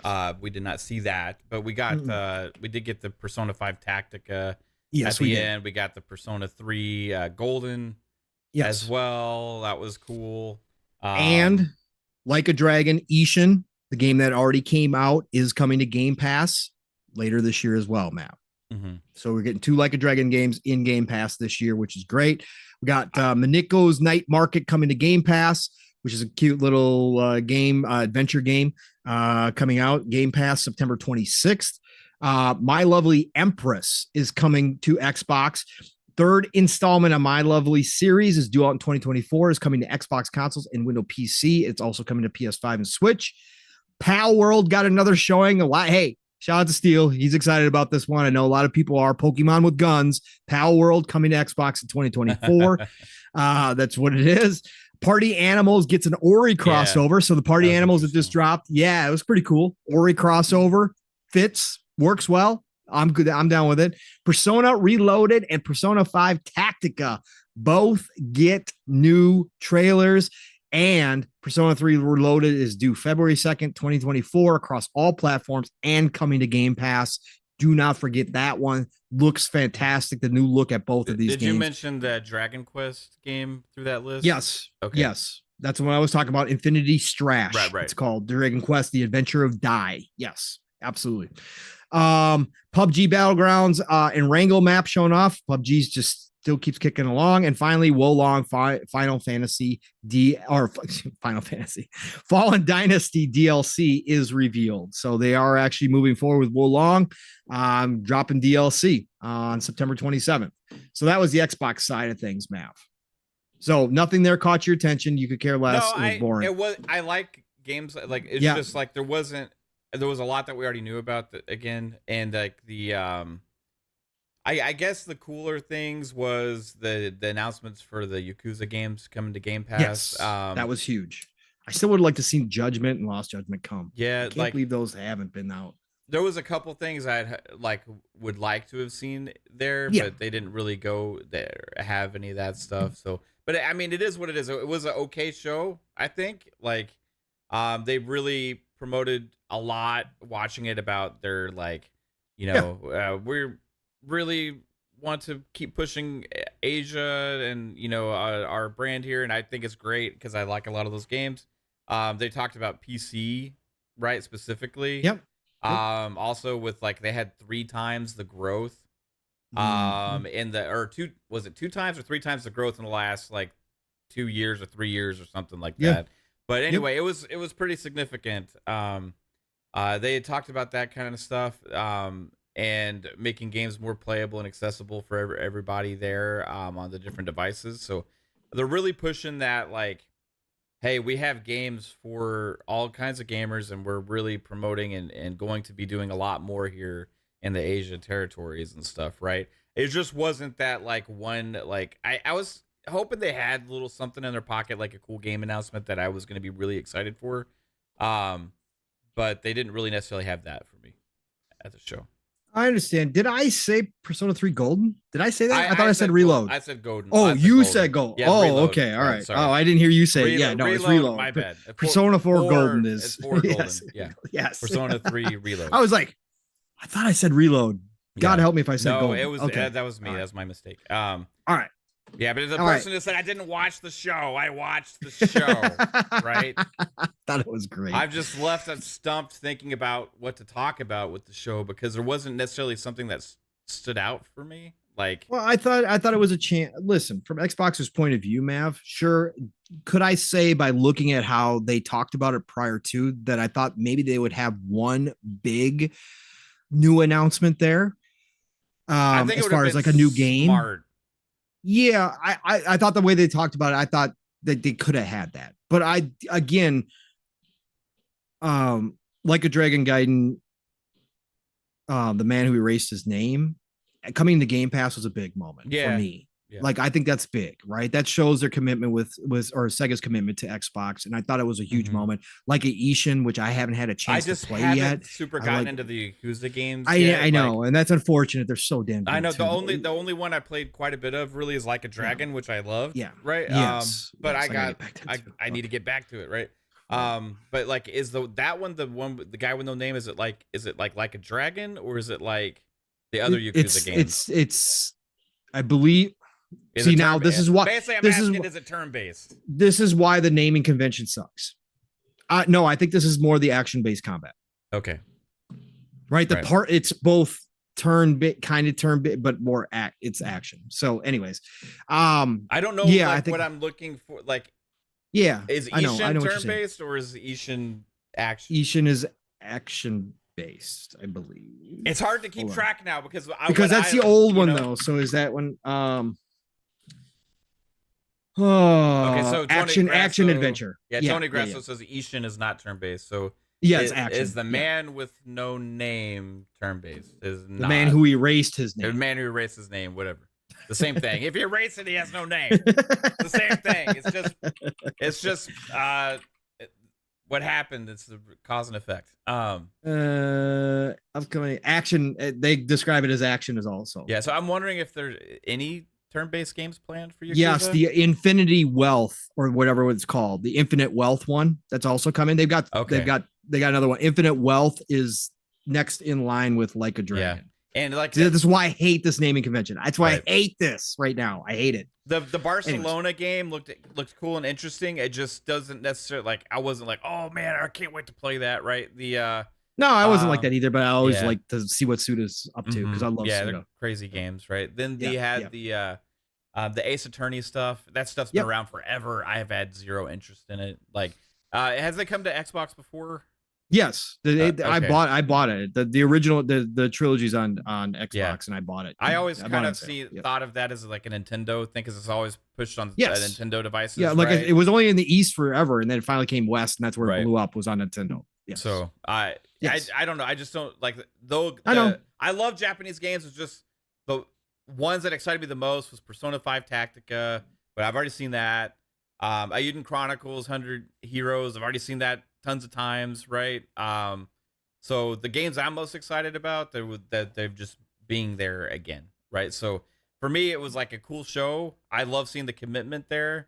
But there wasn't like a lot of excitement for me based on the games that they had. I get it, but but now talking to you and realizing they said because when he was speaking again to the person that I didn't watch, when he was speaking, they said the words winter 2024, right? Okay. So for me, I was thinking end of next year, right? So as like, well, that sucks more than I was thinking. Is that Japan's winter? In the springtime? Are they still in winter? I don't know. Maybe that's what he was referencing. Maybe he was just thinking about. Yeah, I don't know. I don't know. But like in my mind, I'm thinking winter of the 2024. Like I know. When we talk about that, we usually don't talk about early next year. We usually say spring. You know what I mean? We got so much coming out early next year too, though, Mav. Yeah, it was just a terminology had me flipped to thinking end of next year, and I'm thinking like 14 months away. Like, and your game's already been out for a while. That I was like, you should have been there day one, and it almost like was like. Okay, cool. I like the whole Square Enix segment. You know, Sarah Bond saying, our relationship gave another with Square chance. Enix, you know, to refortify that stuff, and it's like they're reiterating that they're going to be supporting Xbox. I think it was important. I think it's important for the Japanese audience and stuff, and as well to see that and everything. But I was like, when they brought up Octopath Traveler 2 as the game, I was thinking, oh yeah, we're gonna get like a fucking like it's coming soon, you know. And then it was like winter of 2024. I'm like. Oh, okay. I get it. That's fine, man. That's fine. I liked it overall. Again, nothing blew me like out of the water. Again, they didn't have that one big giant moment outside of Like a Dragon, the man who erased his name, coming to Game Pass. I think that's huge. And having two Like a Dragon games, Ishin and that one coming to Game Pass is also a big W. So again, Sega is a huge supporter. Obviously, again, their partnership is stronger than ever. And I thought that was big. But again, overall, I understand where you're coming from. I'm kind of giving you a hard time just because. But I liked the show. Liked what I saw. I can't wait to play some Like a Dragon here eventually at some point. Then we had Capcom today too, Mav, by the way, too. I did not see any of that. I have no clue. Have you not watched? Okay. All right. So there's only, okay. So Primal stuff that was at the Xbox show. No, Dragon's Dogma 2, bro. I haven't seen it yet. 10 minutes, 10 minutes of new gameplay. Listen, okay, let's run through this real quick because Capcom's always short and most of it never really strikes anything. So Dragon's Dogma 2, we'll talk about that here in a second. Apollo Justice Ace Attorney Trilogy gets a release date. This is a new one. Launches on Nintendo Switch, PlayStation 4, Xbox One, Windows, and PC via Steam January 25th, 2024. That's the new one. Exoprimal title update, like you said, Mav. Monster Hunter got some new AR phone camera game. And people have already tried to play it and said it's terrible. But anyways, that's what Monster Hunter's big announcement was, which is stupid. Its 20th anniversary comes March 2024. So people are hoping for some big announcement then. So we'll see. And then Street Fighter 6 AKI claws her way into the fray. So a new fighter, AKI, Street Fighter 6 on September 27th. She will be dropping as DLC. Dragon's Dogma 2. The only thing we didn't get was an actual release date or release window. Everybody's assuming this game is 2024 because Hideki Hatsuno, the director, was there talking about it, and he said that they have playable versions on the Tokyo Game Show floor. So we're all assuming. I don't know about Mav, but most of us are assuming this is a 2024 game. This is top 3 most anticipated 2024 game for me. Dragon's Dogma 2, every time they show it off, this gets better and better and better. This is an RE engine. It looks gorgeous. What they showed off today, gameplay-wise, is fantastic. It's only going to be current gen. So PlayStation 5, Xbox Series, and PC are the only ones getting it. They're not doing any of the older stuff, which is great. They have improved. They have taken what made Dragon's Dogma originally a cult classic, which eventually came what I think is a big hit as they re-released it, and more people tried out Dragon's Dogma 2 or Dragon's Dogma the original Arisen. This game looks spectacular, Mav. I can't stress to you enough. Please go watch on your OLED the 10 minutes of gameplay where he explains some of the new mechanics that they've introduced. They show off a ton of battle scenes in this game. They show off how the pawns are going to work more. And they also introduced 2 additional vocations. And they said there's more to come. They showed off the Magic Archer, and they also showed off the Mystic Spearhand. I can't wait to see what other vocations they have. So obviously the Magic Archer is pretty self-explanatory. Archer combined with magic, right? You can shoot special arrows. You can use different viewed arrows, all that kind of stuff. They show that off. The Mystic Spearhand is something that a lot of people have been looking for. This is comms. He uses a spear, Mav, but you also have the abilities of a magic user with healing spells and also with offensive spells and buffs. So you're not only going to be able to get up and close and personal, and you're actually going to be able to take on more than one enemy, because with the spear, he's, flipping around, spinning it. He can hit multiple enemies at a time. It's got some AoE to it, but then you're also going to be able to cast spells and help your party out. Looked ridiculously cool. Not necessarily the vocation I will, but they also showed off the Thief a little bit more today, which is one definitely character class I'm thinking about playing when we get into Dragon's Dogma 2. But my God, Dragon's Dogma 2 is going to be giant, Mav. It is going to be giant when this game drops.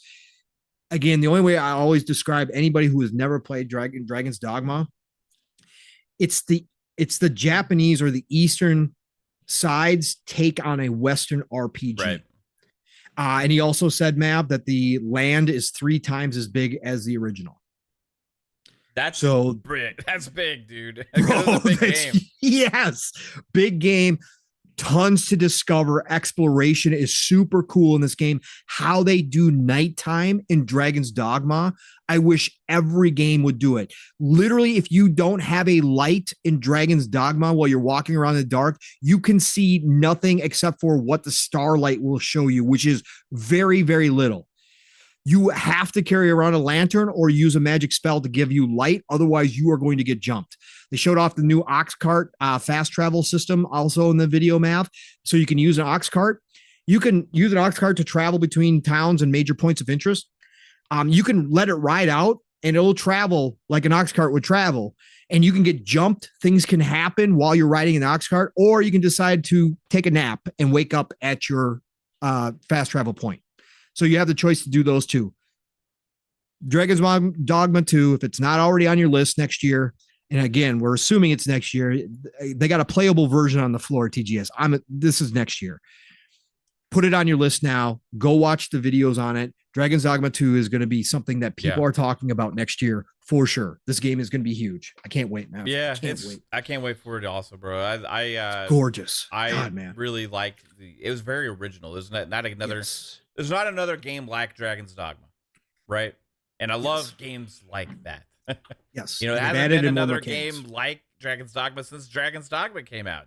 Right. They really created something that really they can only kind of make. The pawn system is phenomenal. And they've updated and upgraded the AI for the pawns. So they're even more useful. Like this was like a game in the 360 generation where we saw, you know, a lot of AI controlled companions not do much for you. We see that kind of in Starfield sometimes too. Dragon's Dogma, when it came out in 360, blew everybody's mind because the pawns acted like real players back then. Yeah. Like they legit were helpful. And you could customize them and stuff. Yes, right? you could customize them. And they've done even more in this one, Matt. You got to watch the video. It's crazy what they're doing. I haven't had time yet. But right before the show, I was catching up on Tokyo Game Show. And then, I want to watch the Dragon's Dogma stuff. Yeah. That's, man, 2024 is going to be nuts, bro. Already big games next year. Already several more things like coming. You know, already just from today. Another one that was talked about today that was on Twitter. It's not part of the Tokyo Game Show. Yeah, was there's a new Lord of the Rings game from Weta Workshop and Private Division. Yeah. Called Hobbit Day. Or sorry. It's called. What is it called? Tales of the Shire.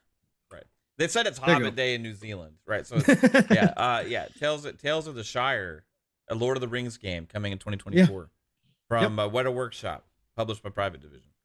Probably an indie style game or whatever, but it is. It's got a definitely unique flavor to it. But I'm always down for something new. And when it comes to Lord of the Rings, I will always look at every one of those games. Again, I had no interest in Gollum.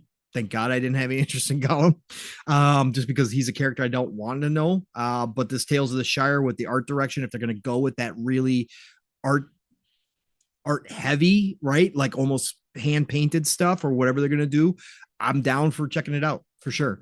100%. That was cool to see today. Mav, we got to get into another game that got announced today. And I think you know what I'm talking about. Oh, yes. Are we done with Tokyo Game Show? Yeah, we're done with Tokyo. It was Capcom. Okay. It was Capcom and Xbox, and that's pretty much everything today that came out of Tokyo Game Show today. Okay, cool. So, because this is my most exciting thing that's happened today. Yeah, we've got to talk about this. It was posted on X, and then it was random. It was pulled down. It was deleted for some reason, but the blog post was still up. And of course, anybody was paying attention today. You had to know that this was out there and that this was a big deal, and they reposted again, massive reposted. That's right. When I say massive, the first game that most people are going to think of, even though they're working on a plethora of games right now, is of course The Division. If you've been watching the Fun Speculation Network, you know we are big Division fans. Fuzzy, who's a part of the family, Fuzzy Belvedere, has got thousands of hours into Division and Division 2. Literally, he's probably 3,000 plus hours. This almost became a Division streaming channel exclusively for a while. I mean, we were when they did when they did the current gen update, we all hopped back into Division 2. We sold copies of the Division 2 because they had on sale. We sold a lot of copies of Division 2. So we are Division fans. We all have hundreds of hours at least into Divisions. I think Division 1 was one of my most played Xbox 360 games on that list. Hundreds and hundreds of hours into Division games. We've got Division Heartland coming out, which I'm not excited for, I'll be honest. I've watched the videos on it. Some people have maybe played it at some point behind the scenes. And some of us have liked it and others have not liked it as much, but it doesn't matter. I'm just not interested in Division Heartland. They got a mobile game coming out for it. Obviously not interested in Division. Everything that we've been clamoring for, especially when they did the current gen update, Mav, we said, what are you guys doing? Ubisoft, you want a game like this. You already have it and you've abandoned it. Why the hell aren't you just taking care of this game? Or why are you not working on number 3? Today, we got a blog post over at Ubisoft. I don't know why they don't make a bigger deal out of this stuff. I don't know why they did this. Yeah, we got to have a separate discussion about this, right? How they announced. Twice they've done this. Now, bro, how they announce these games, I don't understand, but whatever. They announced today that Julian Garrity, who was the director, I believe, on Division 2, right, Mav? I think he was the director. I think. I'll read the article. Sure. They go through it. Julian Garrity, who has been a part of the Division, part of Ubisoft for a very long time. He's working on Star Wars Outlaws right now. Another one of my top 5 most anticipated games next year for sure. Looks absolutely brilliant. He was announced and appointed today as executive producer for the entire Division brand. So they brought one of the mainstays. Tom Clancy Brand. Right. They call it the Division brand on their website. So okay. I saw like on the tweet, it said that Tom Clancy Brand. So, interesting, because here on Ubisoft's blog, it just says the Division brand. Anyways, it doesn't matter. Kind of like how they put Zampella, over at EA in charge of the Battlefield brand, right? They're bringing this guy who is one of the OGs responsible for a lot of the stuff of why we love the Division back into the Division fold, and he's taking over everything. So I'll read this article. This blog post. Maybe that's why they deleted it and retweeted it. Maybe that's why. Maybe I didn't catch that in the original post. Maybe I just read it what I read. I may have misread it because it says Tom Clancy's is a Division brand. Yes. That's how it reads here too. So Julian Garrity is returning to the brand he helped usher into the world. Garrity has been appointed executive producer for the Division brand and will make the move once Star Wars Outlaws, a game he is currently overseeing as creative director, has shipped. Garrity is excited to return to the Division before he joined Tom Clancy's The Division team as associate creative director in 2014. He remembers seeing the promise in its first reveal in E3 2013. Yeah, a whole lot of bullshit in that promise. But anyways, we have a chance of getting a real game like that. I remember the gameplay promise, the co-op PvP, the open world RPG aspects. His world seemed very relatable and very realistic, like you could really be an agent for change within it. After joining the team at Massive Entertainment, a Ubisoft studio, and shipping the original in 2016, he moved to Tom Clancy's Division 2 as creative director, where he and his team crafted a new adventure in the summertime streets of Washington, D.C. Please go back to winter, please, or have seasonal changes. Whatever you do, Julian, bring back snow in the Division. It's something that was missing out of Division 2. The snow made the whole atmosphere of that game. It was freaking incredible. Anyways, he's now he's setting his sights on Tom Clancy's The Division 3, as well as the plethora of other projects set in the Division universe, including the mobile game Tom Clancy's The Division Resurgence and the survival action shooter Tom Clancy's The Division Heartland. A core focus of Garrity is to build a team for the Tom Clancy's. Why do you have to keep saying it? For the Division 3. I'm not going to keep saying it, which will be led by Massive Entertainment while making sure the Division 2 remains well supported. Outside of that, his attention will be on a solidification of brand identity. Thank you, Ubisoft, for recognizing you need to make sure that you had the reins around the Division and what it actually meant. Thank you. We may have over 40 million players, but the Division is still in its early years as a franchise. There are so many incredible stories to tell, places to explore, and people to protect. end quote.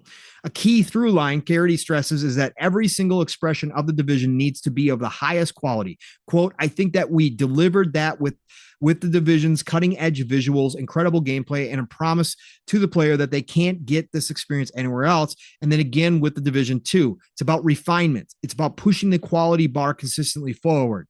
End quote. Thank you. Julian remains fully committed to making Star Wars Outlaws a success both for the development team and fans. He remained on the project through launch to ensure the game meets the intended creative vision and provide a great experience for the players. When asked if there's anything else Garrity wants to let the players of the division know about its future, he brought up the talent of the Ubisoft development teams. Quote, there are a huge number of talented developers currently working on the brand, and I think that having more consistency can only make everybody's work sing.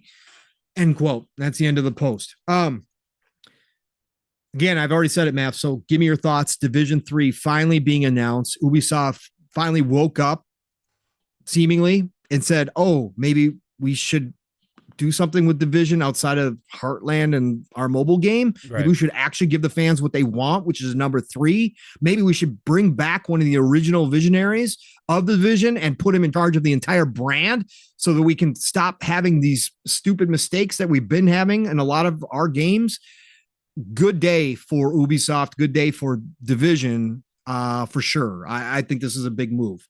Yeah, I'm looking forward to this, bro. It's probably gonna be a ways off, right?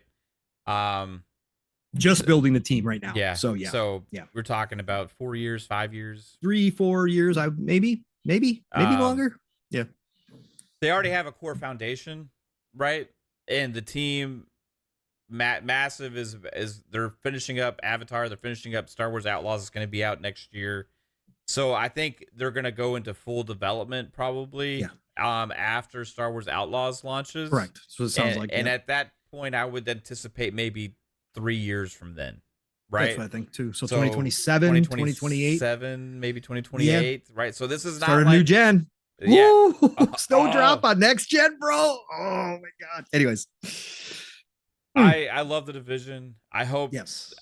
they realize what they have, right? Yes. For me, putting a person in this position maybe tells me that they finally understood what they have, right? Mm-hmm. And are hopefully going to go forward with supporting this next one like they should have too. Because with 3, you could have an ongoing game that could last for a decade or more if you support it properly. And really give and keep the gamers invested and everything like that, right? The Division is one of the most fun and engaging co-op games out there. Yes, when it's working, it's freaking amazing. It is so good. The detail, the gunplay, the enemy, like everything. I love the environment. Shout out to Snowdrop. Like it's so good, dude. Yes. So knowing they're finally going to be tackling that is going to be awesome. Now, that being said, I think the team is going to have a lot of success with Star Wars Outlaws because that game looks pretty freaking incredible, and Julian Garrity is also the creative director on that game. Correct. So I feel like they're going to probably want to do a sequel to that as well. So I'm curious how the teams are going to be split up in the future. We'll see how the game hits when it launches next year. But bright future for Massive. Them and the Assassin's Creed are like the bright spots of Ubisoft right now. Correct. Right? Yeah, they're the respawn of Ubisoft. Massive is the respawn. When I originally read that, I thought I read it as Tom Clancy Brand, and I got really excited because Julian Garrity is like has a lot of ties to Splinter Cell in the past as well. Yes. And things like that. So I do like that he's a creative, and putting a creative in charge. Maybe they're giving him kind of control to for the future of those brands instead of having to always go through these like monetization. Somebody who understands continuity, right, Mav? Continuity, continuity, and like what the fans and what the creatives actually want to make, as opposed to focus groups and shit like that, deciding like who's going to make your games, and or like people that think they understand marketing making the decisions on what games to make, right? Correct. I like this move of putting him in that place. So for the Division fans, we can look at it and have a little bit of a sigh of relief, but know that it's Ubisoft and things are going to take a while. The second aspect of this is another Ubisoft criticism, because what the hell are you doing with these announcements? The second time in the last 2 years, okay? Yep. They have done this. The announcements that fans of your games have been waiting for so long. You decide to announce them in a blog post. You had a show this year. You could have done it then. You had a show last year. You could have announced Splinter Cell then. Instead, you announced the Splinter Cell last year in a blog post, and then this year you announced the Division 3 in a tweet and a blog post. What are you doing? Give us a so proper many missed big announcement. opportunities. Yes. I don't understand. The only reason I could think of this, Pong, is they don't have anything to show. They don't have a trailer. They don't have anything. But just give us a splash title screen. God damn it. It's so easy. They're trying to hire. They're trying to bring people in. Of course they are. And they're trying to That's what a lot of these are nowadays. Appease the investors, and they're bored about and try and generate hype that they can use to sell and stuff like that, without actually doing the damn work of marketing it properly with the proper launch announcement or proper game announcement. Like, just geez, man, it's like Ubisoft kills me with this stuff, dude. It's like you have gold there. We'll still have those moments when they finally show them for the first time, I feel like, because this news is going to go by most gamers, right? Yep. But man, I would have loved to see a Division 3 proper announcement.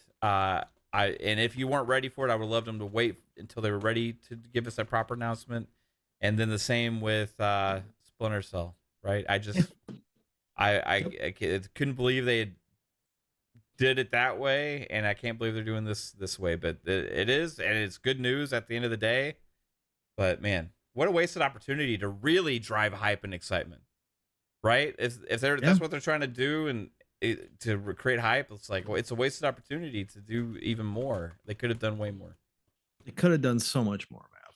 They could have. I'm just happy it's here. I'm so damn freaking excited. I want to know where they're going to go with it. I want to know if they're going to move to a different city. If we're going to get a new potential branch of the division. If they're going to explore what city do you else. think it would go to? Again, I don't know. I mean, of course, I forget. Was the first one Chicago or New York? Was it New York? It was Washington D.C., right? No, this is the second one, right? Second one was Washington. Was the second one D.C.? Because I thought the expansion was New York. Was the first one New York? Then I'm wrong. Again, forgive me. It's been a while since I think the first one was New York City, and I think the second one was Washington.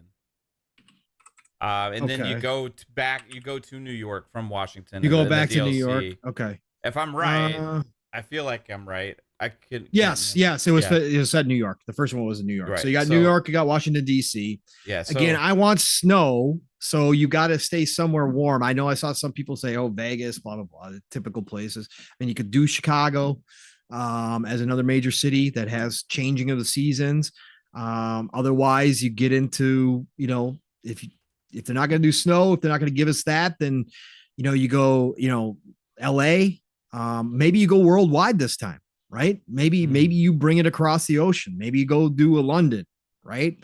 Something like that. That would be pretty damn crazy. Vegas. Yeah, Vegas. I mean, that's what some people were tweeting out today. They could do Japan. Yeah, I mean, you could go big. Where the division moves into a different area. I got a proposal.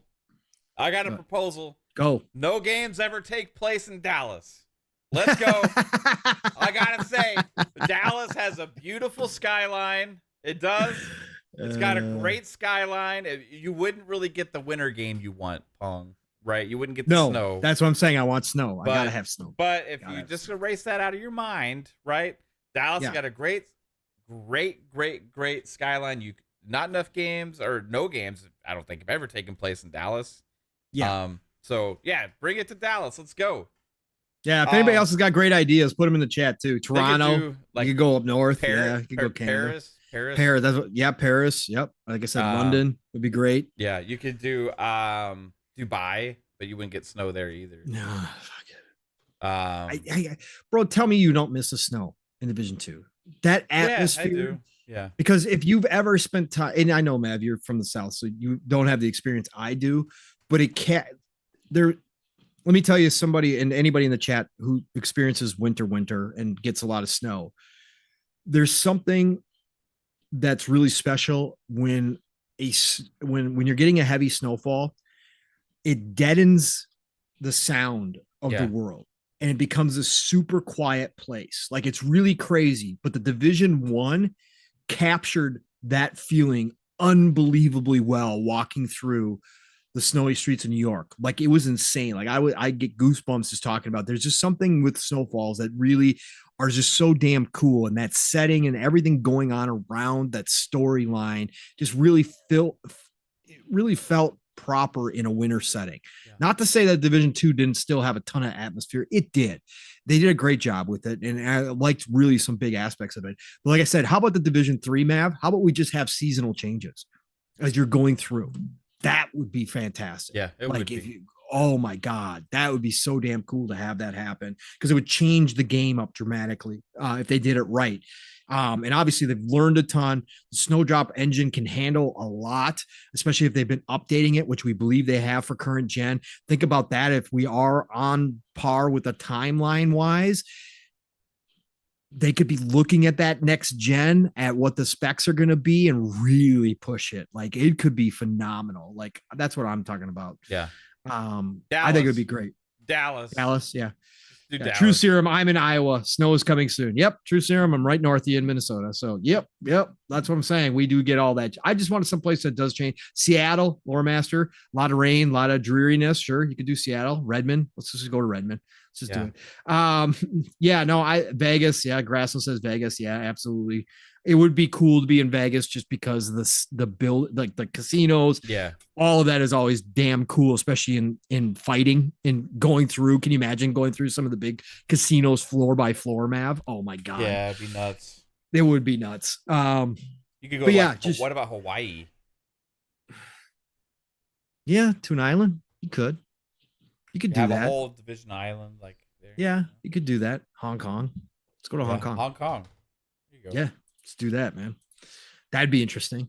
That'd be very interesting. There's some storylines that they could put in there with Hong Kong. What about setting. Like Sydney, Australia? No, we don't need to go to the Outback. No, we don't need to go. I mean,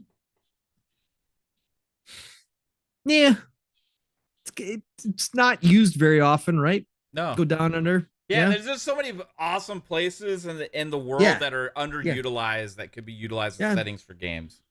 Yeah, it'd be interesting. Once they go completely go to South America and go jungles instead of just cities. Yeah. Get Brazil with the city, but they also go into the jungles. Oh, like it had like Rio de Janeiro in there. Yeah. Ooh, that'd be crazy with going up and down like the the hills and the towns. Hell yeah, bro. Like, yeah. Rio de Janeiro division would be sick, dude. Yep. That would be crazy. Yeah, let's go. And you have like the Christ the Redeemer statue still overlooking everything, Yep. Yep. Utah. Brian, I mean, Utah's a beautiful country. It is beautiful country. I shouldn't say it is a beautiful country. It's beautiful country out there. Been out there. Yeah. The mountainous regions, anywhere out there like Colorado. You could do that area for sure. Like the backdrop, you still have the seasons there. Doing somewhat that with Heartland, kind of. Like they're going Midwest though in Heartland, right? Yeah, so it's like Midwest, more of open area, like less city based. I want the main divisions to be like really urban, like city focused, right? Focused, yeah. To keep that, you got to have that feeling of like a city that used to be right, and now it's become what it is, and.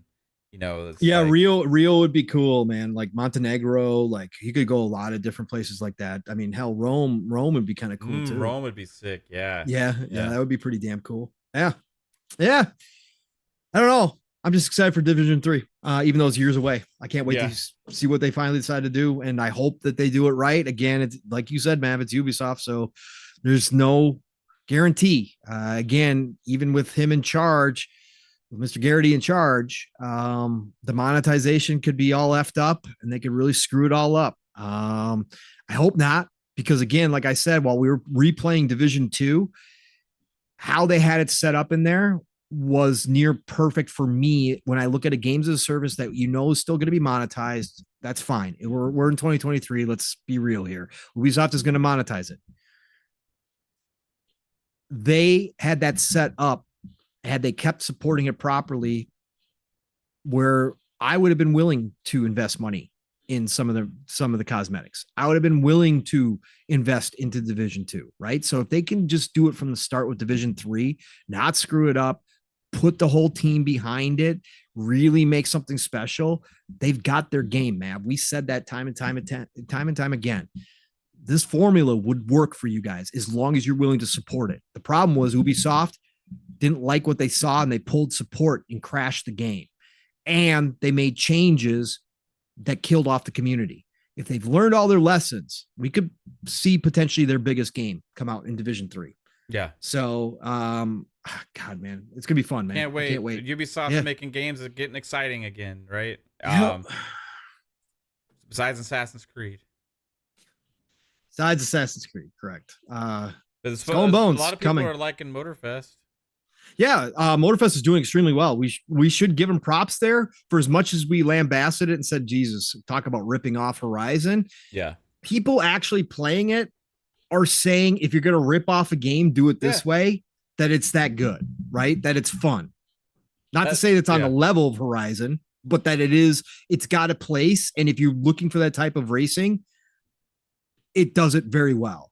Right. So I'm going to jump to it at some point. Blatant rip off, but you know what I mean? As far as, but they do it in their own, there's enough uniqueness to it, right? To make it worthwhile. And like I said before, when I was playing the beta for one of the early things that they had, I really actually enjoyed it. You know, it's not reviewing like the best, but like it's doing fine, I think. So, and I think a lot of people are playing it and enjoying it.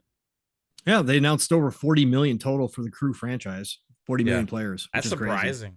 That is. I think I thought, Neo GameSpark said Crew is. I don't know, probably. Shout out to Neo. He put on Twitter, he goes, that's crazy considering that up until Motorfest, I didn't know a single person who really played the Crew. Yeah. It's like one of those games. Like my kid played the Crew. So I've known the kids played the Crew because they were into it for a while. But honestly, I've tried the Crew for sure. I tried Crew 1. I tried Crew 2. Again, couldn't get into them, but 40 million for the franchise. Pretty good, pretty solid numbers. No matter how you dice it. Mav, what else you want to talk about here? Konami released. God, Konami. I knew what this was gonna be, bro. God, this is so fucking bad. This is trash. This is Rockstar's garbage. This is what Rockstar did with GTA when they remastered. It's absolute horse shit. It is absolutely. So what we're talking about is Konami announced released during Tokyo Game Show today the specs for Metal Gear Solid: The Master Collection Volume 1. Whatever. Okay, let's just put it this way. So Metal Gear Solid, right? The first Metal Gear Solid output resolution for PlayStation 5, PlayStation 4, Xbox Series consoles, Nintendo Switch in TV mode, so docked, and Steam. So basically everything. Even Steam PC is going to be 1080, 30 frames. 30 frames, 1080p for Pro. For everything. Did they call this a remaster or like? Yes, this is what it is. It's a remaster. It's what the Switch in handheld mode. Again, we know the limitations of the Switch. Let's be real. We talked, but come on, Konami. Metal Gear Solid 1 on the Switch in handheld mode is 720. Bro, this is the least amount of effort I've ever seen put into beloved franchise. And again, this is on par with what Rockstar did with GTA. Again, this is like right there because that was basically the mobile version that they dropped on the consoles and resold. Come on, let's be real. They have a lot of work to do. Anyway, so that's Metal Gear Solid 1, 1080p, 30 frames. Metal Gear Solid 2, Sons of Liberty, and Metal Gear Solid 3, Snake Eater for PlayStation 5, PlayStation 4, Xbox Series consoles, and Steam will be 1080p and 60 frames. So we get the 60 frames there. Great. Fantastic. Wonderful. For the Nintendo Switch in handheld mode, they will be 720 and 30 frames. For Nintendo Switch in TV mode, it will be 1080p and 30 frames. Bro. Again, Konami just like, I was so excited for you guys, Konami. I thought maybe you would figure it out. You're coming back. You were going to take just an absolutely praised and beloved franchise and actually do it justice. Because like I said, I'm cool with this. I'm cool with remasters being brought forward. I'm cool with remakes. I'm cool with bringing old series and bringing them forward into current gen. But you got to treat it with the respect that it's earned. You got to treat it with what it did for you as a company at that time to make your name a household name, which again, Konami's had a lot of franchises, but Metal Gear is the biggest. I mean, I don't think I'm going out on a limb there. It's the biggest. I mean, sure, Castlevania's up there, obviously. You've got titles like that, but Metal Gear did it for you guys. And to treat it this way, Mav, is a disgrace. This is nothing but a cash grab. And I hate it. I hate every bit of this. They should never even put this out. That's my opinion. Mav, you got anything more to add? Whatever you want to say. It's garbage, wasted time. I implore everybody not to buy this thing. I mean, I guess if you really want to, you do you, right? But like, this is a cash grab. No effort put into this whatsoever. They're just shoving it out and giving. I mean, they've already had a collection before where they're just upping the resolution to 1080 instead of 720. I mean, there's nothing. They're not doing a damn thing. These games, it's a freaking waste of time. It's a waste of money. It's a cash grab. Screw them. Fuck them. Yeah, no. I am not going to touch this thing. I will not do it. Nope. Shame on you, Konami. You suck. You suck. Nope. You could have. If you're not gonna do it right properly, just leave it. Just don't do it. Right. Just leave it. Don't have this big trailer at a show that I remember. I forget which show it was that. Is that a PlayStation show last year? Don't have a big trailer to try and like hype it up and get us all excited about this awesome collection you're gonna do, and then put out a piece of shit like this. Hey, ain't buying it. No. Yep. Bad Konami. Bad Konami. Bad Konami. Bad Konami. Bad. So yeah, old games too. Like, come on. How much effort would it have taken? Like, I mean, really. Well, like some people said, some of the older games, the frame rate, the graphics are tied to the frame rate, so it is a problem. But again, it's a beloved franchise. Fix it. Go do the work. Go do the work. Again, I can't believe I'm sitting here saying that EA of all places has done the best remaster of all time in the Legendary Edition, Mass Effect. Yeah. Yes. That's how you do it. Again, I'm not talking about full remakes like RE4 and Dead Space are full remakes, blah, blah, blah. A remaster where they kept the old engines, right? The limitations are still there, but they did the best possible work that they could do with that to bring, especially Mass Effect 1, in line with the rest of them. They did an absolutely phenomenal job with that. And they treated it with the respect it deserves. It should be a love letter to the fans, not an easy cash grab for the company. Right? Correct. Absolutely. That's how you're going to make your money, is by treating the fans, the Legendary Edition, sold extremely well with respect. Yep. Absolutely. Again, I'm not afraid to double dip on old games. I was excited. If they're done right. I was going to get this. I was going to be day one on this. I was like, hell yeah. You know, not now. No, hey, hell no. No way. No way. No thanks. We talked about a couple of these games may have already, but I do want to shout out Game Pass. Again, we talked about this. The rest of the year, Game Pass is lining up with what was announced at Tokyo Game Show, with the Like a Dragons coming in and stuff, as spectacular. The Game Pass, even though we are getting the big first party titles this year as well, Microsoft is investing heavily, and we did get some surprises. We got one surprise this week. So we knew Party Animals was coming. Party Animals, I've been seeing a lot of people tweeting out, a lot of people having a good time with Party Animals. Again, if I wasn't playing Starfield, I'd hop in with you guys on this one because it does look kind of fun. The mini games look interesting. The animals are cute as all hell. And I don't usually do these types of games, but I would do Party Animals. We knew about Payday 3 coming, which I still think is a big get. A lot of people play Payday 2 still to this day. Payday 3 dropping this week, coming into Game Pass day and date. I know a lot of people are going to have fun with that. The game for us, Mav, Lamplighter League, coming as well. We knew about this one. This is a turn-based tactical game. Lamplighter's League looks fantastic. Can't wait to jump in and try it at some point. And then Cocoon, a little indie game, which we saw last year, finally dropping in. I'm excited about this one. Gorgeous looking indie title. I want to try out Cocoon for sure. That is also coming. But we did get a surprise, man. We did get a surprise, and it's a game that you've put a lot of time into now. You bought it. Gotham Knights. Speaking of WB, finally dropping in the Game Pass, something we thought should have happened last year during the discourse when obviously the game took a hit because of the 30 frames, because of the performance issues that were there. Gotham Knights, they finally, maybe Microsoft finally decided to do this. I don't know. Again, we didn't talk about it in the leaks, but we had a list of different values that Microsoft expected games to cost, right? But Gotham Knights getting a second chance in Game Pass. Unfortunately, it is out now during Starfield, during Forza, during all this other stuff coming into Game Pass. But for me, I told you guys all know I'm not the biggest superhero fan. I could care less about most of the games. The more I saw people play, the more I listened to you guys talk about Gotham Knights. It is a game that I was curious about and kind of interested in. I was hoping for a 60 frames patch due to the stuff that I was seeing and hearing Mav and everybody talk about it.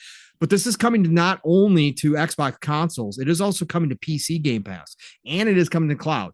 I think I'm going to try this on the PC eventually here, Mav, on Game Pass. Yeah, on PC, it's freaking incredible, bro. That's what that's what you said, man. Yeah. How good is Gotham Knights? Should people try it out, man? It's fantastic. It is a great game. In fact, Jasper said it. I think it was his game of the year last year. Yeah. So and now I see why after playing it on PC, because like I bought it day one on console, right? Maybe day two or whatever. Right? I bought it. I got it on a discount through like his website or whatever, and I was playing it and I was like, yeah, this is good, But every time I'd hop back in, and it wasn't. It's like Starfield's 30 frames is different than the Gotham Knights 30 frames we were getting at launch, right? And I know they've done updates and stuff like that to the game since then. So it wasn't just about the 30 frames aspect, although that was highly disappointing for the kind of game that it is. But it was also like a bad 30 frames. Like it was like it was like choppy. It was dipping below that numerous times and stuff. So like it was really taking me out of the experience at times. And then when I would go back and try and play it again, it's like, it'd take me out of the experience. So I had stopped playing it. Like it just really turned me off of the game. But then when I got my PC, right, I picked it up for like $20 or something like that. And holy crap. Like, I mean, one thing, like the story in Gotham Knights is great. The characters are great. The costumes, the outfits are great. The moves, the combat's great. There's so much great stuff there. It's really solid game. Like, and especially the story wise with what's going on and everything is fantastic. It's got some cool like extra modes that are for co-op where you can do like more than 2 players, because you can do the city stuff like co-op with 2 players, but they have like more than 2 players. You can do like this challenge modes and stuff like that, like a horde mode kind of thing. And me and Jasper and Steele played that for like 7 hours one night roughly. Like, and just and I went all the way. I power leveled all the way up to the level cap on that. Yeah. It was a blast, dude. There's a lot of fun to be had in Gotham Knights. I think hopefully a second chance for the game. And also, like, with it having lots of updates, even though it's still 30 frames on console, I think it's a lot smoother 30. Sure. And then for PC, if you got a PC, try this out on there, because you can play with the settings and stuff to put it at the experience that you want. I when I was playing, I had everything maxed out, and I was still getting like 70 to 80 frames per second, or roughly, or whatever. Nice. And it's just like glorious eye candy. It's a beautiful game too, like, really is.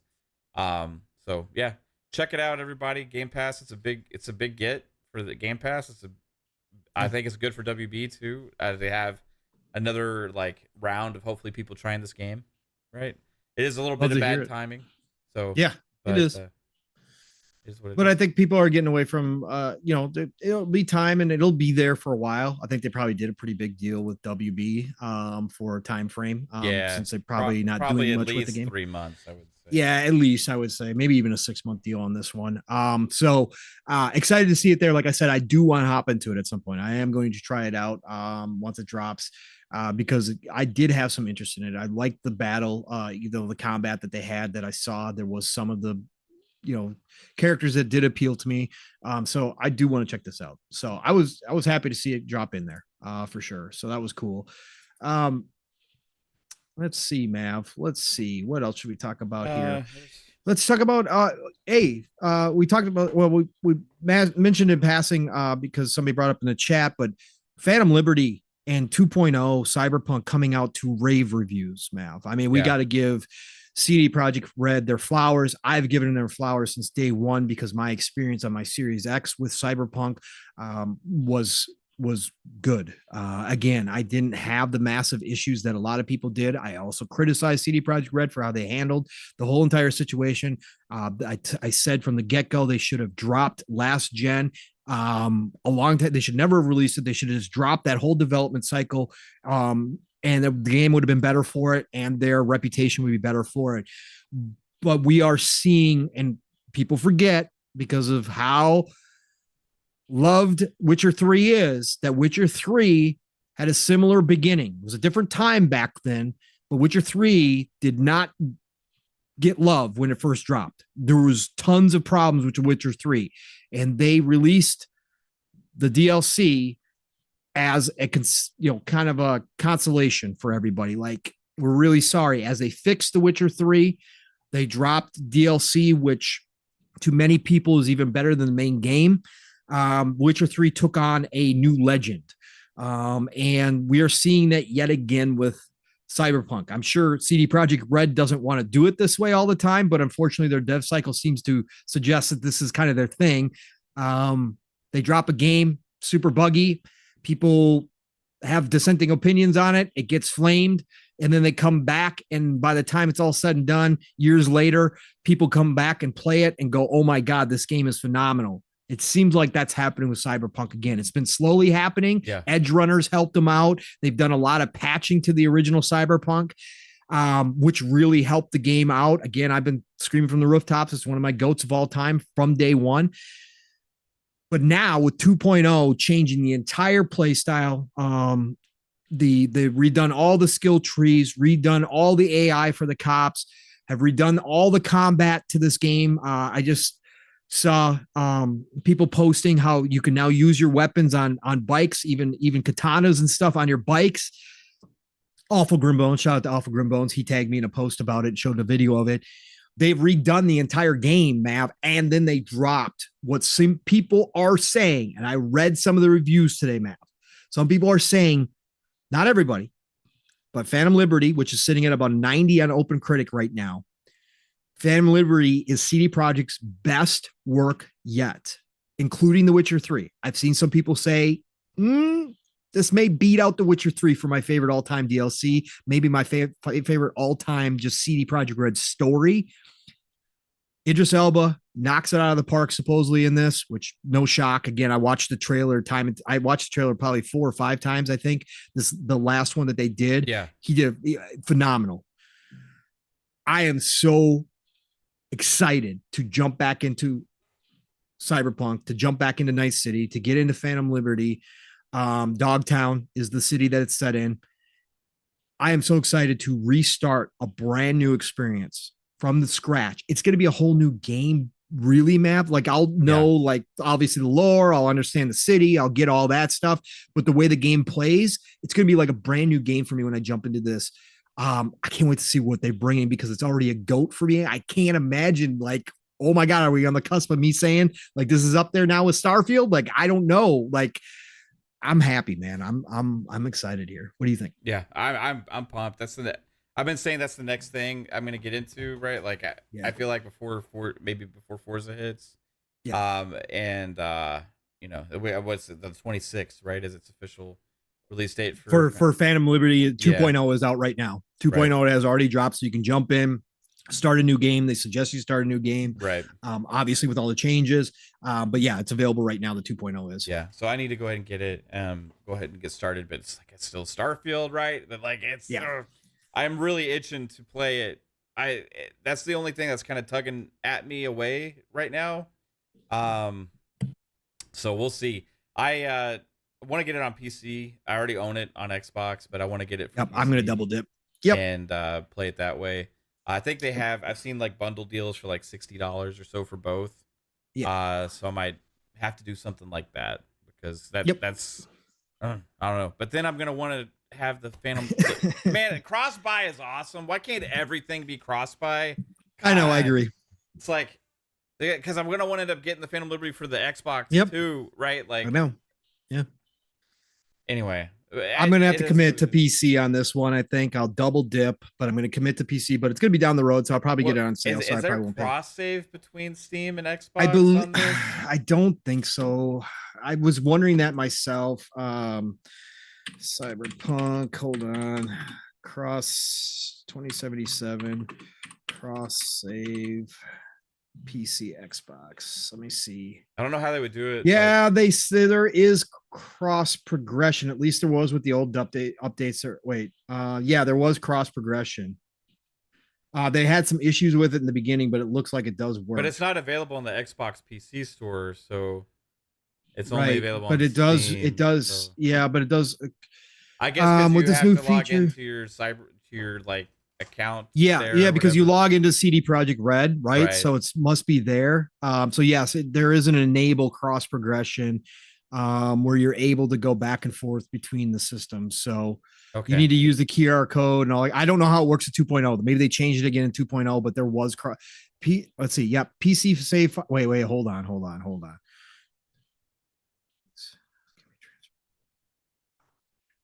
Yeah, so no, not really. So at least, again, I'll have to look up 2.0 and see if they change it. PC save files can't be transferred to console. Console save files can be transferred to PC. PC save files can be transferred between PCs. Console save files can be transferred between consoles. So no, it wasn't a legit. You could not go back and forth between the two. God. Let me see. 2.0 sucks. Maybe they updated it. Doubt it though. Yeah. Yeah, no, it doesn't look like there was any. Yeah, it doesn't look like anywhere. This is the kind of stuff where I give like Xbox like a lot of praise because this is like consumer focused, like quality of life type stuff. Like it's for the first party, all the Xbox games have this stuff. You know, if you use the Xbox store, right? So it's like outside of that, it's like it's always a gamble, you know. I'm just gonna go with PC on this one, and I'm just gonna play the hell out of it on PC. I'll just do 2 different playthroughs, you know. You know what I'm most excited about? This is the only DLC we're getting. They've already announced that we were supposed to get multiple DLCs. We were supposed to get multiplayer. They canceled all that. We're getting this one big expansion. Let's call it what it is. It is a true expansion. So it's an expansion. We're getting one expansion. They were originally going to give us DLC free. That got thrown out the window, which is kind of horseshit, considering what happened. But what I am excited about here, Mav, is they've confirmed that they are already got a team being put together to work on Cyberpunk 2. So the franchise is not dead, which was my biggest fear in the beginning, right? With everything that happened, I was like, oh, they are never going to do a Cyberpunk 2. But the fact that they already announced that they are going to have a Cyberpunk 2, that they've got a separate team, that they are in a brand new studio. I forget where it's located, but we got that announcement, I think late last year. Mm-hmm. Oh, you went mute. Yeah, sound's gone. Yeah, no sound, Pong. That's back. Are you sure? Yeah. Is it back? Yeah, it's back. Weird. Okay, that's strange. I wasn't doing anything. It's me. It's my internet. Is it your internet? Yeah, oh, okay. It just said my internet connection is unstable. That's weird. Oh, but it's still connected on stream. Okay, weird. Are we okay, chat? Are we good, chat? Let me check. I've got us up here. Hold on. Yeah, we're still good. Yeah. I'm not. Yeah, nothing's going on. Weird. Okay. Strange. Anyways, yeah. So what I was saying was that I was so scared in the beginning that we would never get a Cyberpunk 2 because of what happened. I thought they were going to kill the franchise. We would only have this one, and that's it. But then we got the announcement that they created a new studio, separate team working on Cyberpunk 2 already, and that we would eventually get one. The success of this map and this comeback that they've had now with edge runners pushing Cyberpunk back into the kind of into the brain sphere, the consciousness of gamers and people trying it and loving it. And now with Phantom Liberty really crushing it in reviews and saying, and with 2.0, people saying this is most of the Cyberpunk experience that we were promised from the get-go. And I think a lot of people are going to go back and finally play Cyberpunk, that they find the success financially and obviously from the critics and from gamers. Cyberpunk 2, they're going to put their full boat into, and everything that they learned, hopefully from this first one, they are going to make Cyberpunk 2 that sequel that we talked about in the beginning of the show, where the sequel is generally better than the first one. We could be seeing them, again, not for me, because I always like the originals because they started everything. But what I'm saying is the masses generally agree like Mass Effect 2 is better than Mass Effect 1 and it's the greatest of the franchise. We could see that happen with Cyberpunk 2. We could get it. Again, this world is one of the best worlds ever created that I've ever played in a video game. The story is one of the most emotionally transfixing stories that I've ever played, where this story of Cyberpunk 2077 will stay with me forever. I randomly think about Cyberpunk 2077 and some of the things I experienced in it on a random day without ever thinking about the game itself. It just pops in my head. That doesn't happen with me except for a handful of games. So I can't wait to see what they do with Cyberpunk 2. I'm just so excited that Phantom Liberty's hitting this way. I can't wait. My first playthrough was 300 hours. Can't wait to jump back and do a fresh playthrough with all the updates with Phantom Liberty. I'm sure it'll be 300 hours plus in the second one as well. On your PC too, on my PC, bro. Yeah. I can't wait, man. I can't wait. Yeah. I can't wait. It's going to be nice. It's going to be. Yeah. Let me see. Anything else? Xbox is more profitable than Jesus, you want to bring that up? No, it's okay. We can do. Yeah, it is boring to me. Numbers came out again, and again, this was from Tweaktown. What's his face? What's his name? God dang it, I always forget his name when it comes to these stories. Oh God, it's on the tip of my tongue. Anyways, the dude who's always on Twitter, from Tweaktown, he used what Phil said in some of the testimony. Phil gave some percentages as far as their, and I'm going to put in quotes, profitability, because both Nintendo uses one metric, PlayStation uses another metric, and Xboxes use another metric. Roughly, they're all the same kind of descriptors used for profit, but they can be different definition wise, depending on how the numbers play out, especially with Microsoft being the parent company.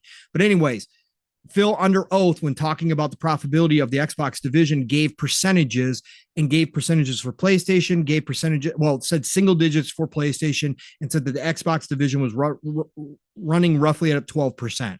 So he took that testimony and plugged in based upon the revenue, which is shared, right? We get the revenue numbers. We just don't get the actual profitability, and created his own chart for Nintendo, for PlayStation, and for Xbox. Based upon what Phil said, and again, it's not going to be exact, right? None of these numbers are going to be exact. And Phil did say that was through fiscal year 2022, that when he did when they were talking to him that fiscal year 2023, they were currently in single digits like PlayStation. But anyways, he did it based upon that, knowing the revenue.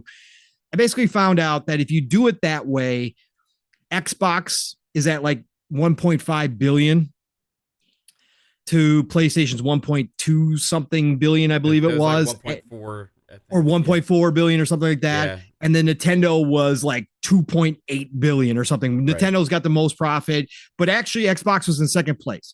And this flies in the face of all the circus, all the clowns, all the actors, all the snakes who constantly, year after year after year say that Xbox is not sustainable as a division, that Game Pass isn't sustainable, that they're not making money, that they're losing money year after year after year. Of course, the numbers, again, whether or not they're accurate, like I said, I don't think they're accurate, but it doesn't even mean if they're off by a little bit, it still means that Xbox is profitable by $1 billion or over $1 billion a year. It doesn't matter how you want to slice and dice it.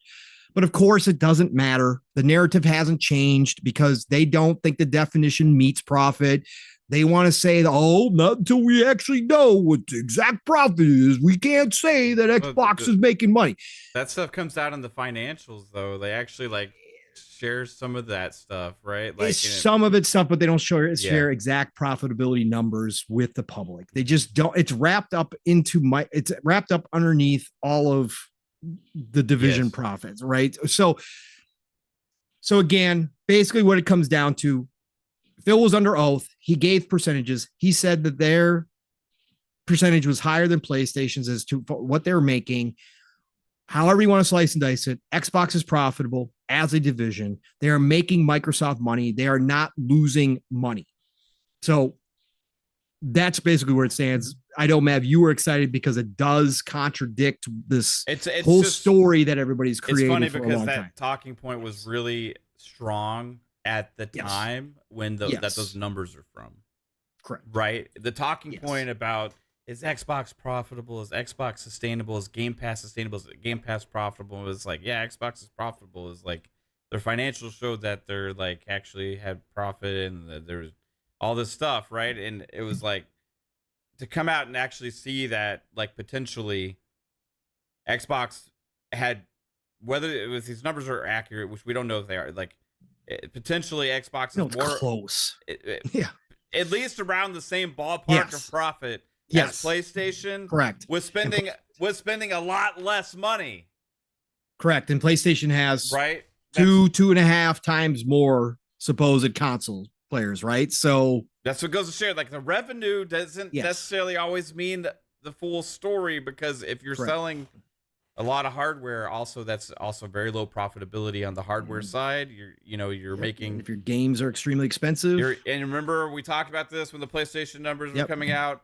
The services were down, the game sales were down. That's where you make your profit. That's where you make your money, right? The hardware was up, but the hardware was going up, but in some weird way, the game sales and the services were down, even with a bunch of big game releases. So it was kind of like, what's going on? That's why we were talking about that. Meanwhile, Xbox hardware was down, but the Xbox services and software was up, which was like, okay, well, that's like interesting, and that's kind of what saved them on their financials before. And this is what people were bringing up, but people were like, oh, Xbox is in trouble. Xbox is going to go out of business. Xbox is not sustainable. Xbox is not profitable. Xbox Game Pass is this. Xbox Game is shut up, because obviously you guys have never known what the hell you're talking about. And the numbers have continuously spat back in your face to just show what kind of morons you are. And it just is what it is. It's just like it's a useless talking point that's existed for forever. And it doesn't, at the end of the day, even matter, because all we should care about is what games are coming out and what systems are playing on, as far as like how good they are and stuff like that. Like, I don't give a shit how much money Microsoft makes, right?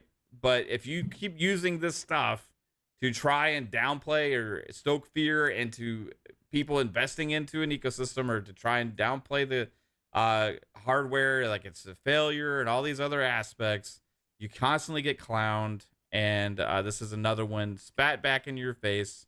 And you guys, at the end of the day, just going to keep twisting it and turning it to fit whatever the hell you want it to say. And it's never going to be what you want, because at the end of the day, all that matters is that Xbox finds itself successful and we're getting games and consoles. Anyway, we can get out of here. Those are all facts, And hey, everybody, also to end on another positive, everybody, whatever you believe in, whatever you got going on, cross your fingers, set up, I don't care what you do, keep praying, keep sending out universal energy that Titanfall 3 potentially could be real. Yeah, that's going on right now. Yeah. If they've been hiding this entire time that they've been making Titanfall 3, or even if this is a Division 3 scenario where they just come out and say, we're getting the team back together, we're doing Titanfall 3. Yeah, it's going to be, 3, 4, 5 years down the road. Zampella's got a lot on his plate right now. Battlefield also, by the way, Criterion is now officially underneath Zampella. They will continue to work on Need for Speed, but they're also officially part of the Battlefield team now.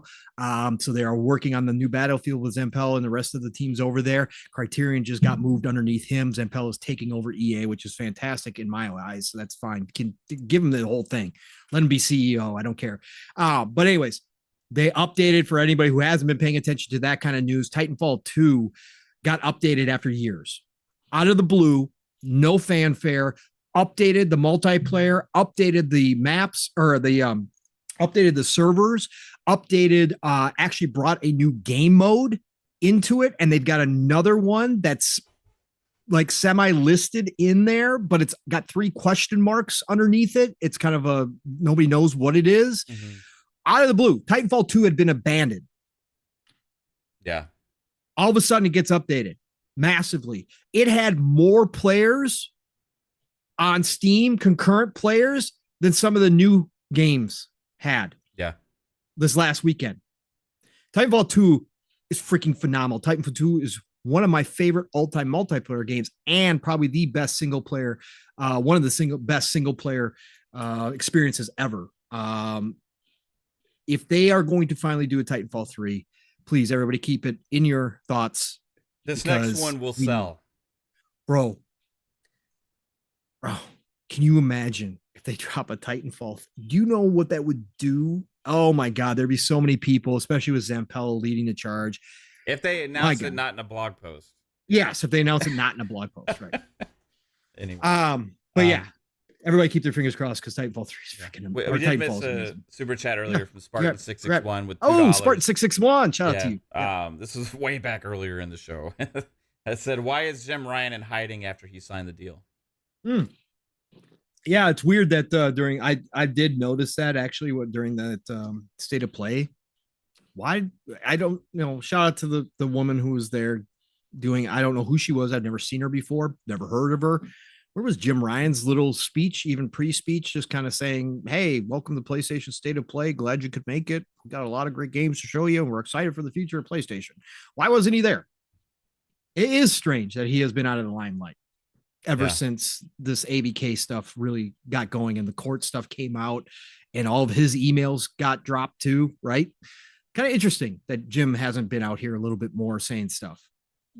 Again, It is what it is. It's, everybody handles that position differently. That's why I'm glad that Phil's with Xbox and he's the face out, being a gamer and being CEO. I love that. So props to him. But yeah, Jim Ryan has been in hiding for a while. There's no doubt about it. Everybody, fantastic episode of PM and the PM, nearly 4 hours. We knew we had a lot to get to. We had a lot of conversations tonight to be had next week. Supposedly, again, according to Tom Warren, we could get the initial findings from the CMA. That will definitely spark up some more conversations one way or another. Yeah. It's going to get crazy next week again. Oh, God help us if they come out and say, no, we're thinking about blocking again. God help us. God help us. Because Jesus, the internet's going to burn down. Mm-hmm. But this was a great episode. Had a great time getting back here with my brother from another, of course, one and only Fun Speculation, aka Mav, Vice CEO, President, Fun Speculation Network on a Thursday night, PM in the PM. Thank you all for joining us. Again, we didn't get to the chat as much. I tried to interject the chat. Mav obviously was too, a little bit here, but again, another big night of topics, a lot to get through, a lot to talk about. So thank you all for being here. Lots of good conversations in there. Appreciate you all. Nothing but love and respect. Mav, we've got Xbox Ultimate tomorrow night, which I am not going to be a part of because got the kids' homecoming football game to go to tomorrow night. Fun. Forgot to tell you that. So I'll just tell you live on the air. Let everybody know I won't be there, but yeah, homecoming is senior year, kind of big deal. So we're definitely going to be there to cheer them on. So, but you got Xbox Ultimate tomorrow night, got the fam coming through. Going to be a fun night tomorrow night. I'm sure you'll have a lot of these topics to bring up and more to talk about with those guys. So tell everybody what else is going on, man. Besides that, we got FSP Mondays.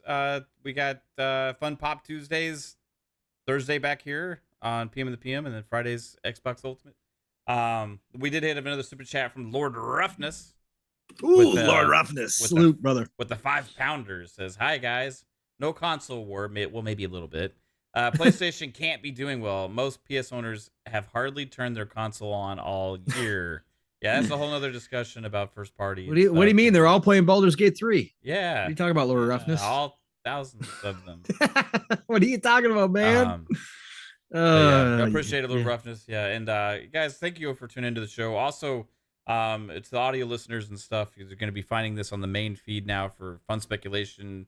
Is all one feed now there. So I appreciate all of you finding the show that way, and that's going to make things easier for us going forward. So appreciate you, audio people. If you like the show, hit the review button on there. It helps people find us.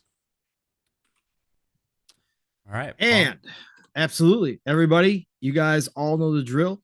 Pong Soul on Xbox, Pong Soul on X, formerly known as Twitter. Follow me. I'll follow you back. And then, of course, as I just said, I will not be on Xbox Ultimate tomorrow night. I did forget to tell Mav that. God, these weeks have been crazy, man. But I will be back Saturday morning over on Living Split Screen. You guys all know the drill. My brother from another Steel, Rain, and I.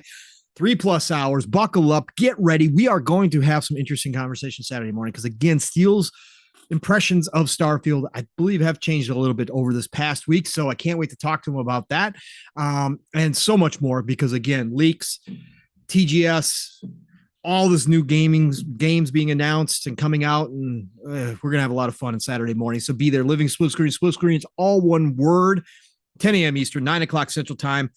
Be ready for that. And then, of course, Saturday night, it is the Shop Podcast, PTK Blam's channel, along with Fuzzy Belvedere, myself. Don't know if we're having guests this week or not, but I'm assuming we will. 90% of the time we do have guests there, but if we don't, it's the three amigos. But it's the best place to end your Saturday night. So be there for the Shop Podcast, 9 p.m. Eastern, 8 o'clock Central Time. We're going to talk a lot of this goodness too, get a lot of different perspectives in there as well. Can't wait to talk to Fuzzy about some more Forza, because again, showing off that new track today, I wanted to hear his impressions because he's a realist, a realistic guy. He likes the real tracks. He's not so much into the fantasy tracks, but I wanted to see what he thought of that showing off at Tokyo Game Show. Again, Shop Podcast Saturday night, be there. And then, of course, next week it starts all over again. Tuesdays, Boomstick, Double Barrel Gaming, Xbox Factor Podcast, all good things green every Tuesday, 12 p.m. Eastern, 11 o'clock Central Time. And then Thursday, right back here for another episode of PM in the PM, Pong and Mav in the PM. Have a great Friday. Have a great start to your weekend. It is the golden age of gaming, people. Whoo boy. Get out there, whatever you're playing, wherever you're playing. I hope you're just having an awesome time. Share it out. Let's keep the positivity going. Starfield brought a lot of it out. Keep that going. Whatever you're playing, doesn't matter what game it is. Party animals, for God's sakes, take some screenshots, throw them things up on X, please. But play what you love what you play. And I'm going to talk to you all real soon. Have a great one. Matt, get us out of here, brother. Peace out, everybody. Have a great night.